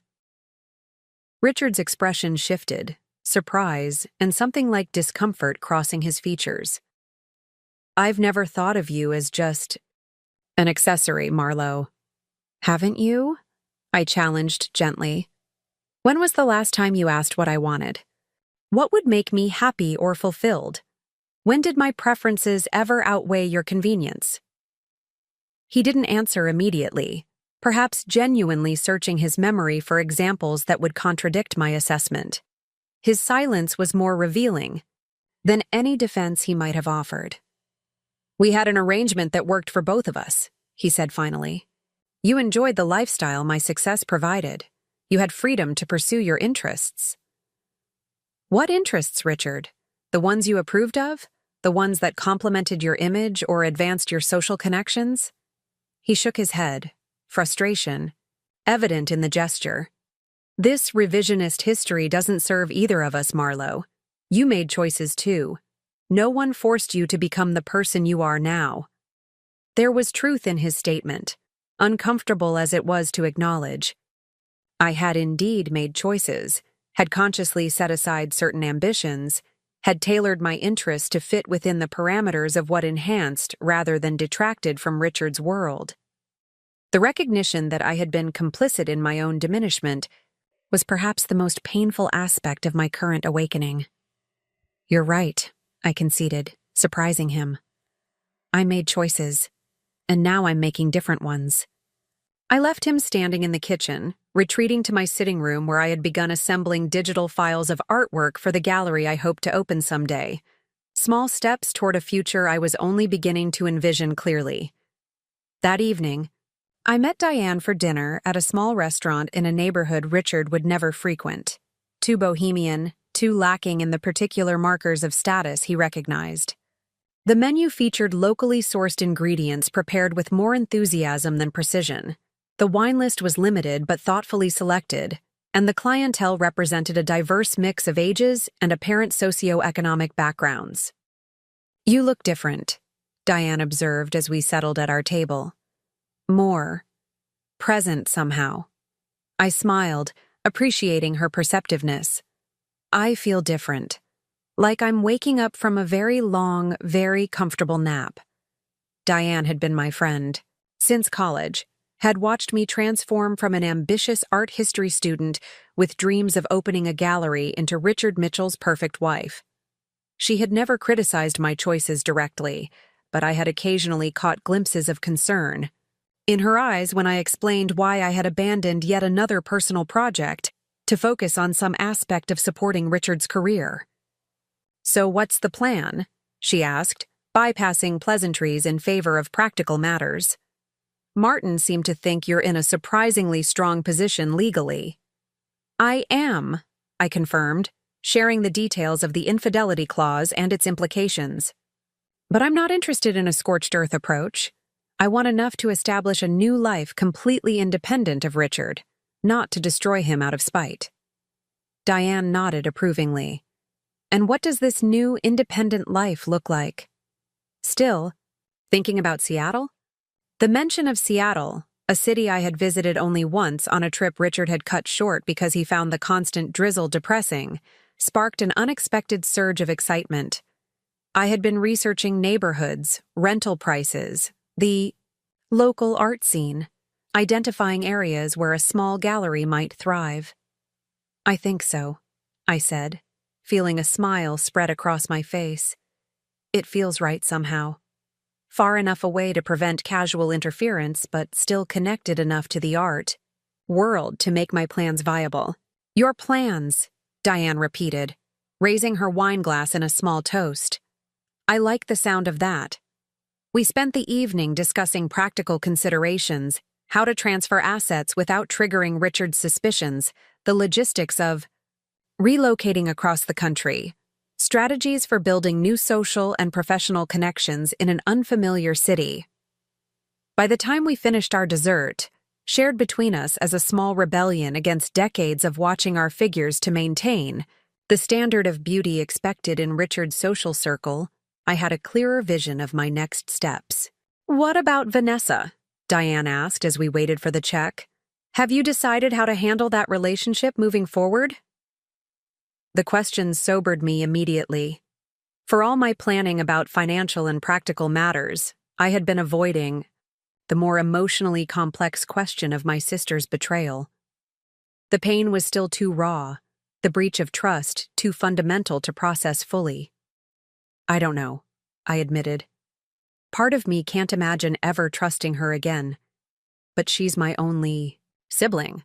Once my parents are gone, she's the only family I'll have left." Diane reached across the table, squeezing my hand gently. "Family isn't always blood, Marlowe. Sometimes it's the people who show up for you when it matters most." Her words stayed with me as I drove home later that night, the streets of Lakeside nearly empty at that hour. The neighborhood had always felt like a sanctuary of sorts. Elegant homes set back from tree-lined streets, tasteful landscaping illuminated by discreet lighting, an aura of prosperity carefully maintained through homeowners association regulations and unspoken social expectations. I wondered what it would feel like to leave this carefully curated environment for the unpredictability of a city I barely knew. Would I miss the comfort of familiar surroundings, the security of established social protocols? Or would the freedom from those very constraints prove exhilarating rather than terrifying? When I arrived home, the house was dark, except for a light in Richard's study. I moved quietly through the foyer, not deliberately avoiding him, but not seeking interaction either. As I passed his doorway, however, his voice stopped me. "Marlo, could you come in for a moment?" I paused, considering whether to claim fatigue and continue to my room. But curiosity won out. Richard rarely initiated conversations these days, unless they pertained directly to the logistics of our impending separation. His study was unchanged from the days when our marriage had seemed secure. Leather-bound books lining custom shelves, the antique desk I had found at an estate sale in our early years together, the subtle scent of the sandalwood candles I had always made sure were available because Richard claimed they helped him think more clearly. The room was so familiar, yet suddenly foreign, like revisiting a childhood home after decades away. Richard was seated behind his desk, documents spread before him, reading glasses perched on his nose. He looked older in the warm lamplight, the lines around his eyes more pronounced, his shoulders slightly hunched in a way I had never noticed before. "Patricia sent over the preliminary agreement," he said without preamble, gesturing to the papers. "I'd like you to at least review it before dismissing it outright." I remained standing just inside the doorway, maintaining physical distance that reflected the emotional gulf between us. "I've been clear about my position, Richard. I'll review proposals after consulting with my attorney, not before." He removed his glasses, pinching the bridge of his nose in a gesture of frustration I had witnessed countless times during our marriage. "This doesn't have to be complicated, Marlo. I'm prepared to be generous, more than generous, given the circumstances." "The circumstances," I repeated, the phrase igniting a flicker of anger I had been carefully containing. "You mean the circumstance where my husband of 30 years is leaving me for my sister? Those circumstances?" Richard winced slightly, but pressed on. "Yes, those circumstances, which we both know are painful and unfortunate but don't need to result in mutually assured destruction." I studied him, trying to see the man I had married beneath the negotiator's facade. Had he always been this person, calculating, compartmentalizing, reducing emotional devastation to a business problem requiring practical solutions? Or had decades in the financial world gradually transformed him into someone who viewed even the most intimate relationships through the lens of asset allocation and risk management? "I'm not interested in destruction, mutual or otherwise," I said finally. "But I won't be managed or manipulated, Richard. Not anymore." He looked genuinely perplexed. "I'm not trying to manipulate you. I'm trying to find a reasonable path forward that acknowledges your contributions to our marriage while allowing us both to move on with minimal damage." "My contributions to our marriage," I echoed, the words tasting bitter. 30 years of my life reduced to a line item in a settlement agreement." Richard sighed, leaning back in his chair. "What do you want from me, Marlo? An apology? Endless self-flagellation? What purpose would that serve now?" It was a fair question, one that forced me to examine my own motivations more honestly. Did I want Richard to suffer? To acknowledge the depth of his betrayal? To validate the anger and hurt I was struggling to process? "I want you to recognize what you're throwing away," I said finally, surprising myself with the honesty. "Not just a convenient social partner or a well-trained hostess, but a woman who gave up her own dreams to help build yours. A woman who loved you enough to reshape herself into whatever you needed." The admission hung in the air between us, more vulnerable than I had intended. Richard's expression shifted, something like genuine regret flickering across his features. "I do recognize that," he said quietly. I know what you sacrificed, Marlowe. And for what it's worth, I'm sorry that it wasn't enough, that I wasn't enough to make those sacrifices worthwhile in the end. The apology, unexpected and seemingly sincere, caught me off guard.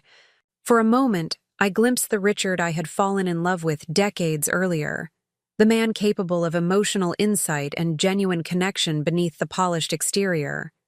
It was disorienting, this sudden reminder of what had drawn me to him. Initially, what had sustained my commitment through years of gradual emotional distancing. "Thank you for that," I said finally, my voice steadier than I felt. "But it doesn't change where we are now." He nodded, accepting this reality with the same pragmatism he applied to business setbacks. "No, it doesn't. But perhaps it can inform how we proceed, with respect for what was, even as we acknowledge it's over." I left his study shortly after, emotions more complicated than when I had entered.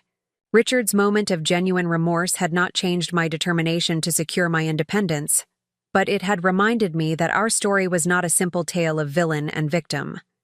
We had both made choices, had both compromised aspects of ourselves, to maintain a partnership that had, for many years, provided each of us with things we valued.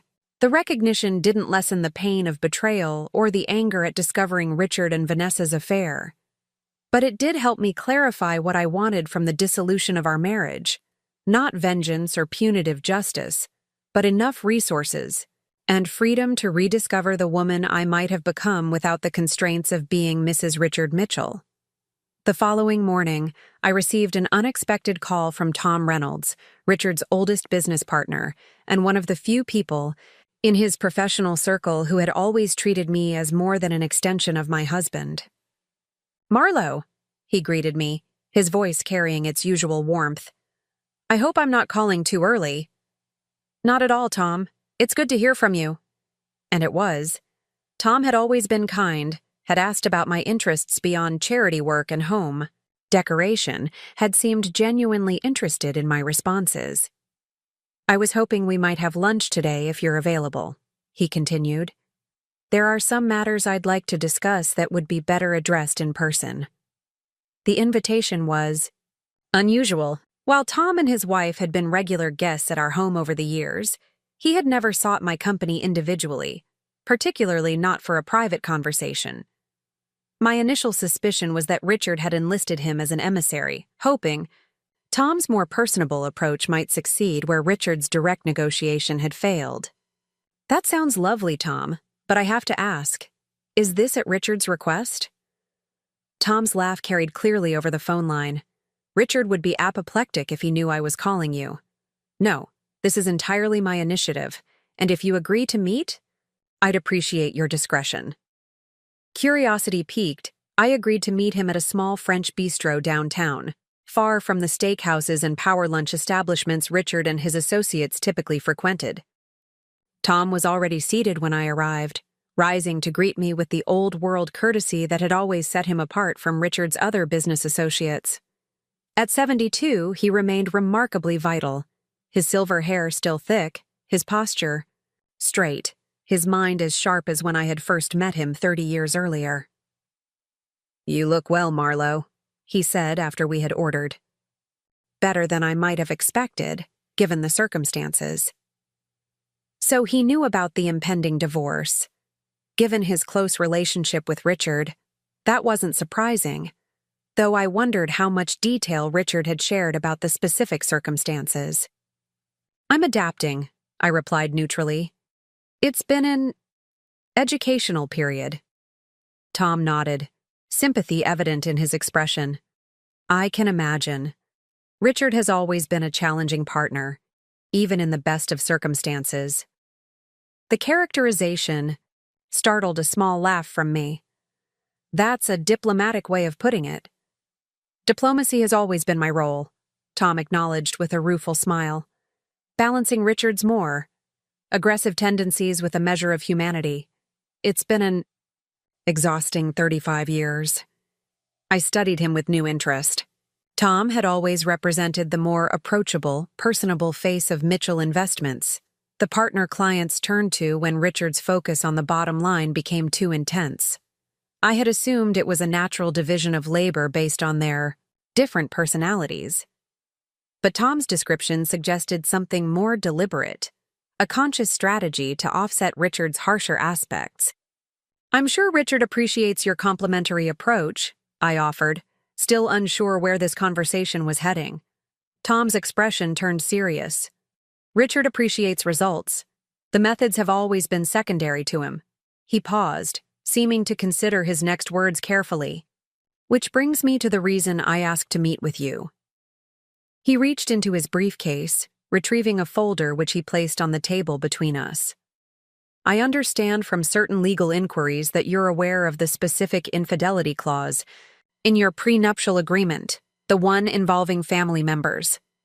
I kept my expression neutral, though internally I was startled. Someone in Martin's office must have been making preliminary inquiries into Mitchell Investments' structure, preparations for potentially invoking the clause. "I'm aware of it," I confirmed cautiously. Tom nodded, tapping the folder lightly. "What you may not be aware of is exactly what would be revealed if the confidentiality provisions of that agreement were suspended." "Financial irregularities?" I guessed, wondering if Tom was here to warn me off, to protect Richard's business interests. "Nothing so dramatic as fraud or explicit illegality," Tom clarified. "Richard is too careful for that. But there are arrangements that would raise serious questions if subjected to public or regulatory scrutiny, particularly regarding the property assets listed in Appendix C of your prenup." I leaned forward slightly, intrigued despite myself. "The Naples property? The apartment building? The company headquarters?" "All three," Tom confirmed. "Each was acquired through a complex series of transactions designed to minimize tax liability and maximize leverage. Perfectly legal when viewed individually, but when examined as a pattern." He trailed off significantly. "Why are you telling me this, Tom? Are you worried I'll damage the company if I invoke the clause?" He smiled, the expression surprisingly warm given the subject matter. "On the contrary, Marlowe, I'm providing context to help you make an informed decision about how to proceed. Richard is operating under the assumption that you'll ultimately accept whatever settlement terms he proposes, rather than risk a protracted legal battle that might damage your comfortable lifestyle. He underestimates me," I said quietly. "He always has," Tom agreed readily. "It's his greatest weakness as a businessman and, I suspect, as a husband. He sees what he expects to see, not what's actually there." The assessment was surprisingly insightful, capturing something fundamental about Richard that I had observed but never articulated so clearly. Throughout our marriage, Richard had related to the version of me he had constructed in his mind, the perfect corporate wife, grateful for the privileges of wealth, content with the parameters he established. He had never bothered to look beneath that surface, to discover the woman still alive beneath the role I had perfected. "And what do you see, Tom?" I asked, curious about his perspective after decades of observing Richard and me together. "I see a woman who has finally recognized her own value," he replied simply, "and I see an opportunity for justice that goes beyond financial settlements." He opened the folder, revealing documents I couldn't immediately interpret. Financial statements, property records, partnership agreements. "These copies are for you. They outline the specific structures Richard has created around the properties, named in your prenup. Take them to your attorney. They'll help you understand exactly what leverage you possess." I stared at him, confused by his apparent betrayal of his longest business relationship. "Why would you do this? You and Richard have been partners for decades." Tom's expression turned contemplative. "Partners, yes, but not friends. Not in any meaningful sense. Richard doesn't have friends, Marlowe. He has assets and liabilities, resources to be utilized and obstacles to be managed." The assessment was harsh, but not inaccurate. Richard's approach to relationships had always been transactional at its core, each connection evaluated for its potential value or cost to his overall objectives. "And what am I in that calculation?" I asked, though I suspected I already knew the answer. "Initially an asset," Tom said bluntly. "A beautiful, intelligent young woman who enhanced his social standing and created the perfect environment for his business advancement.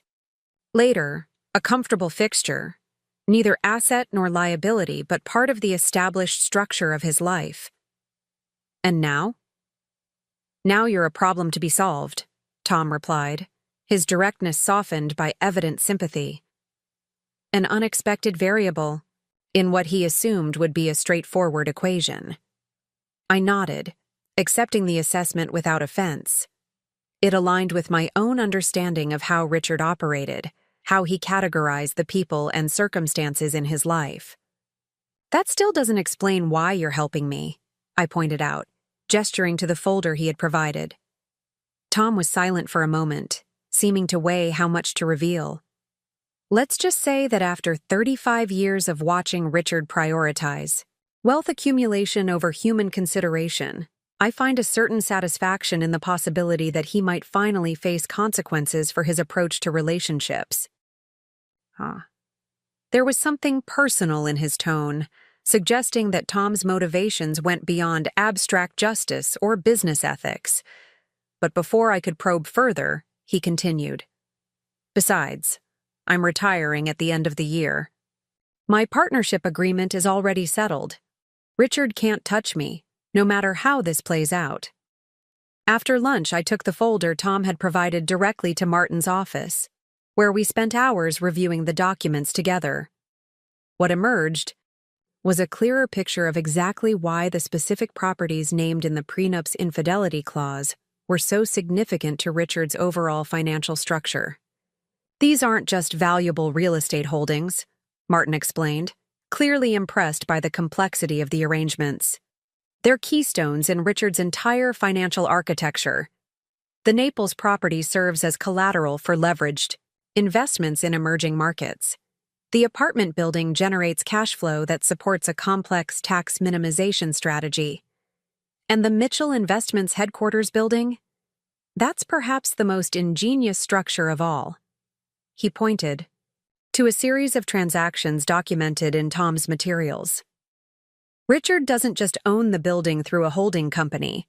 He's created a sale-leaseback arrangement where Mitchell Investments pays rent to the holding company, which then flows through several entities before returning to Richard personally as consulting fees rather than regular income. It's incredibly tax-efficient and completely legal as long as each entity maintains certain formalities. And if I gained control of that building through the infidelity clause?" I asked, beginning to understand the full implications. Martin smiled, a rare expression of genuine admiration. "You'd effectively control a significant portion of Richard's personal cash flow, not just a valuable piece of real estate. And, more importantly, you'd be positioned to require full disclosure of the entire arrangement as part of any settlement negotiation." For the first time, I fully comprehended the leverage I possessed. It wasn't just about securing a fair financial settlement after 30 years of marriage. It was about holding the power to disrupt the carefully constructed financial ecosystem Richard had built, to force transparency he had specifically designed his business to avoid. The realization didn't inspire a desire for revenge, but rather a profound shift in how I viewed my position in the coming negotiations. I wasn't a supplicant hoping for generous terms. I was an equal player with significant leverage, capable of defining the parameters of any resolution. As I drove home that evening, I felt a sense of calm determination replace the uncertainty and hurt that had dominated my emotional landscape since discovering Richard and Vanessa's betrayal. I wasn't just surviving this upheaval, I was finding strength I hadn't known I possessed, clarity I hadn't experienced in decades. The path forward was becoming increasingly clear, not a desperate scramble to preserve pieces of a life that no longer served me, but a deliberate journey toward something new, something entirely my own. The day I walked into Richard's study with Martin Goldstein at my side was the day everything changed. Richard looked up from his desk, momentary confusion crossing his face before recognition set in. He hadn't expected me to bring my attorney directly into his sanctuary, hadn't anticipated this breach of the unspoken protocols that had governed our interactions for 3 decades. "Marlowe," he said, rising slowly. "I wasn't aware we had a meeting scheduled." "We don't," I replied calmly. "But I think it's time we moved this process forward, don't you?" Richard's gaze shifted to Martin, assessing the threat level. "I would have preferred that our respective attorneys handle the preliminary discussions. That's typically how these matters proceed." "Nothing about our situation is typical, Richard," I said, taking a seat in one of the leather chairs facing his desk without waiting for an invitation. Martin remained standing, a silent but powerful presence at my shoulder. Richard sighed, the sound containing equal parts frustration and resignation. "Very well. What exactly did you want to discuss?" I placed a folder on his desk, identical to the one Tom Reynolds had given me, containing the documentation of Richard's complex financial structures involving the properties named in our prenuptial agreement. "I'd like to discuss these arrangements," I said, tapping the folder lightly, "particularly how they might be affected by the specific infidelity clause in our prenup." The color drained from Richard's face as he opened the folder, recognizing immediately what it contained. His eyes flicked up to mine, a new wariness in his expression. "Where did you get these?" "Does it matter?" I countered. "What matters is that I understand exactly what leverage I possess and what invoking that clause would mean for your carefully constructed financial ecosystem." Richard's jaw tightened, a muscle twitching at his temple, a rare visible sign of stress in a man who prided himself on emotional control. "Tom," he said flatly. It had to be Tom. I neither confirmed nor denied his conclusion, maintaining the small advantage of uncertainty.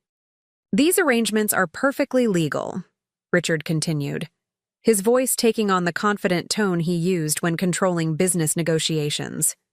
"Complex, certainly, but entirely within regulatory guidelines." "Of course they are," I agreed, easily. "You've always been careful to maintain technical compliance while pushing boundaries. It's one of your greatest strengths as a businessman." Richard relaxed slightly, perhaps thinking I was being conciliatory, but I wasn't finished. "However, as I understand it, these structures depend heavily on the maintenance of certain corporate formalities and the appearance of arm's-length transactions. Public disclosure of the entire integrated system might trigger exactly the kind of regulatory scrutiny you've so carefully avoided for decades." I paused, watching the implications sink in. Richard had built his wealth through strategies that existed in the gray areas of tax and corporate law, legal when viewed as isolated. Transactions potentially problematic when examined as a coordinated pattern designed to achieve specific advantages. "What exactly do you want, Marlowe?" Richard asked, abandoning pretense in favor of direct negotiation. It was the question I had been waiting for, the opening to present terms rather than respond to Richard's predetermined offerings. "I want a clean break," I said simply. "Not just financially, but completely. I want to establish a new life entirely separate from the one we've shared, with no lingering connections or dependencies." Richard nodded slowly. "That can be arranged. The house, a generous settlement?" "The Naples property," I interrupted. "The apartment building on Lakeshore Drive, and 20% of Mitchell Investments converted to a purely financial interest with no management rights or responsibilities." Richard's expression hardened. "That's excessive by any standard, even considering our 30 years together." "It's significantly less than I could claim if I invoked the infidelity clause," I pointed out. "Consider it a compromise that allows you to maintain the privacy of your business arrangements while providing me with the resources to truly establish independence." "And Vanessa?" Richard asked, his tone carefully neutral. "How does she factor Into these terms?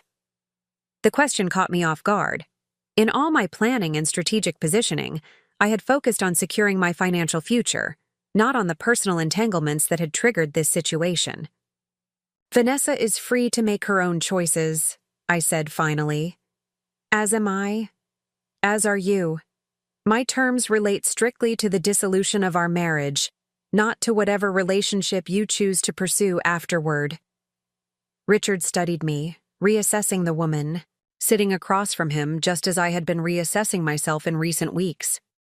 You've changed, he observed, an unfamiliar note in his voice, something like respect, or perhaps simple recognition of a truth long overlooked. No, I corrected gently. I've remembered. There's a difference. After 3 hours of negotiation, with both Martin and Patricia Hernandez, summoned by Richard midway through our discussion, contributing to the technical details, we reached an agreement that satisfied my core requirements. I would receive the Naples property outright, a 50% interest in the apartment building, and a 15% stake in Mitchell Investments converted to preferred shares with guaranteed dividends but no voting rights. More importantly, I secured complete freedom to establish myself wherever and however I chose, with no obligations to maintain connections to Richard's social or business circles. The financial resources to build a new life entirely on my terms. As I left Richard's study that day, I felt a weight lifting. Not just the immediate stress of the negotiation, but the accumulated burden of 3 decades spent conforming to someone else's expectations and requirements. For the first time since I was 22, my future was entirely my own to determine. Vanessa was waiting in the hallway, her face anxious as I emerged from Richard's study. She had maintained a careful distance in recent weeks, our few interactions limited to awkward encounters in shared spaces of the home we still both occupied. "Marlo," she began, her voice carrying a hesitancy unusual for my typically confident sister. "Can we talk? Please?" I considered refusing, walking past her as I had during other recent encounters. But something, perhaps the clarity achieved, during my negotiation with Richard, or simply emotional exhaustion, made me nod instead. "Not here," I said, gesturing toward the kitchen. "I need coffee after that discussion." In the kitchen, I busied myself with the elaborate espresso machine. Richard had insisted on installing years earlier, a device I had mastered while he continued to struggle with its complexity. The familiar routine, measuring beans, adjusting settings, monitoring pressure, gave me something to focus on besides my sister's nervous presence. "I'm leaving tomorrow," Vanessa said abruptly. "Moving out, I mean. I've found an apartment downtown." I nodded, unsurprised. With the divorce proceedings formalized, maintaining our awkward cohabitation made little sense. "That seems wise," I replied, handing her a cup of the coffee I had prepared. "A fresh start for everyone." Vanessa accepted the cup, her fingers trembling slightly. "Is that what you're doing? Starting fresh?" "Yes," I said simply, "though not in Chicago. I'll be relocating once the divorce is finalized." Her eyes widened slightly. "Where?" "Seattle," I answered, the word carrying a newfound excitement each time I spoke it. "I'm going to open that gallery I planned before I met Richard." "Better. 3 decades late than never, I suppose." Vanessa stared into her coffee cup, avoiding my gaze. "I'm sorry, Marlo. For everything. For the betrayal. For the pain we caused you. It wasn't about hurting you. It just happened." It was the apology she had attempted to offer weeks earlier, the one I had been too angry and hurt to truly hear. Now, with the practical matters of separation largely resolved and my path forward becoming clearer, I could look at her, at us, with greater clarity. "Nothing just happens, Vanessa," I said quietly. "We make choices, hundreds of them, that lead us to particular moments and actions. You and Richard chose to pursue each other despite knowing the pain it would cause me. That's a reality neither of you can escape through passive phrasing. She flinched at the directness of my assessment, but nodded. You're right. We made choices, terrible, selfish choices, and you're the one who suffered for them. The simple acknowledgement, without justification or excuses, loosened something in my chest, a knot of anger I had been carrying since discovering their betrayal. Thank you for saying that, I said, surprising us both with the sincerity in my voice. It matters, even if it doesn't change anything. Vanessa looked up, hope flickering across her features. Can you ever forgive me? Not now, maybe not soon, but someday? It was the question I had been avoiding in all my planning and preparation for my new life. Could I ever move past this fundamental betrayal from the two people who should have been most loyal to me? Did I even want to try? I don't know, I answered honestly. Forgiveness isn't something I can promise or withhold like a transaction. It's a process, one I'm nowhere near completing. She nodded, accepting this uncertain answer with more grace than I had expected. I understand. But I want you to know that whatever happens between me and Richard, whether it lasts or falls apart, I will always regret the way it began. The person I hurt most is the person who has always been there for me, even when I didn't deserve it. As she rose to leave, I found myself speaking without having planned the words. Vanessa? I hope you find whatever it is you've been looking for all these years. The thing that will finally help you feel complete. Her eyes filled with tears. That's the kindest thing anyone has said to me in a long time, especially after what I've done. It's not kindness, I clarified. It's recognition that your restlessness, your constant searching, it comes from something unresolved within you, something no relationship or career or location can fix. I hope you find the courage to face that, whatever it is. After she left, I remained in the kitchen, finishing my coffee and contemplating the strange turn my life had taken. At 52, I was dismantling everything familiar to build something entirely new, something solely mine. The prospect was terrifying and exhilarating in equal measure. 6 months later, I stood in an empty storefront in Seattle's Pike Place. Market area, rain tapping gently against the windows that overlooked Elliott Bay. The space was smaller than I had initially envisioned, the floors uneven with age, the lighting in need of significant upgrading. It was perfect. I had signed the lease that morning, the first concrete step toward establishing Gallery Winters, specializing in emerging artists whose work might otherwise be overlooked by larger commercial galleries. My modest apartment a few blocks away was still half filled with unpacked boxes, but this space, this dream I had deferred for 30 years, had taken priority. What do you think? I asked Diane, who had flown out to help me settle into my new city. Can you see it? She turned slowly, taking in the empty walls and scarred floors, but seeing beyond them to the potential I had described. Absolutely. It's going to be magnificent, Marlo. Exactly what you always wanted. My phone buzzed with a text message. Martin, confirming that the final divorce papers had been filed and approved. Richard and I were officially no longer married after 30 years, 2 months, and 14 days. I should have felt something momentous, grief or relief or some combination of complex emotions. Instead, I felt only a quiet sense of completion, of one chapter ending as another began. It's done, I told Diane, showing her the message. Officially divorced. She squeezed my hand. How does it feel? I considered the question seriously, looking out at the gray waters of Puget Sound, so different from the familiar shores of Lake Michigan. Like freedom, I said finally. Like I can breathe fully for the first time in decades. As we left the gallery space, my gallery space, I paused to lock the door, the key still unfamiliar in my hand. Behind me, Seattle continued its everyday rhythm, water dripping from awnings, ferries crossing the Sound, people hurrying through afternoon errands beneath colorful umbrellas. None of them knew me as Mrs. Richard Mitchell, the perfect corporate. wife from Chicago's North Shore. Here, I was simply Marlo Winters, gallery owner, new resident, woman starting over.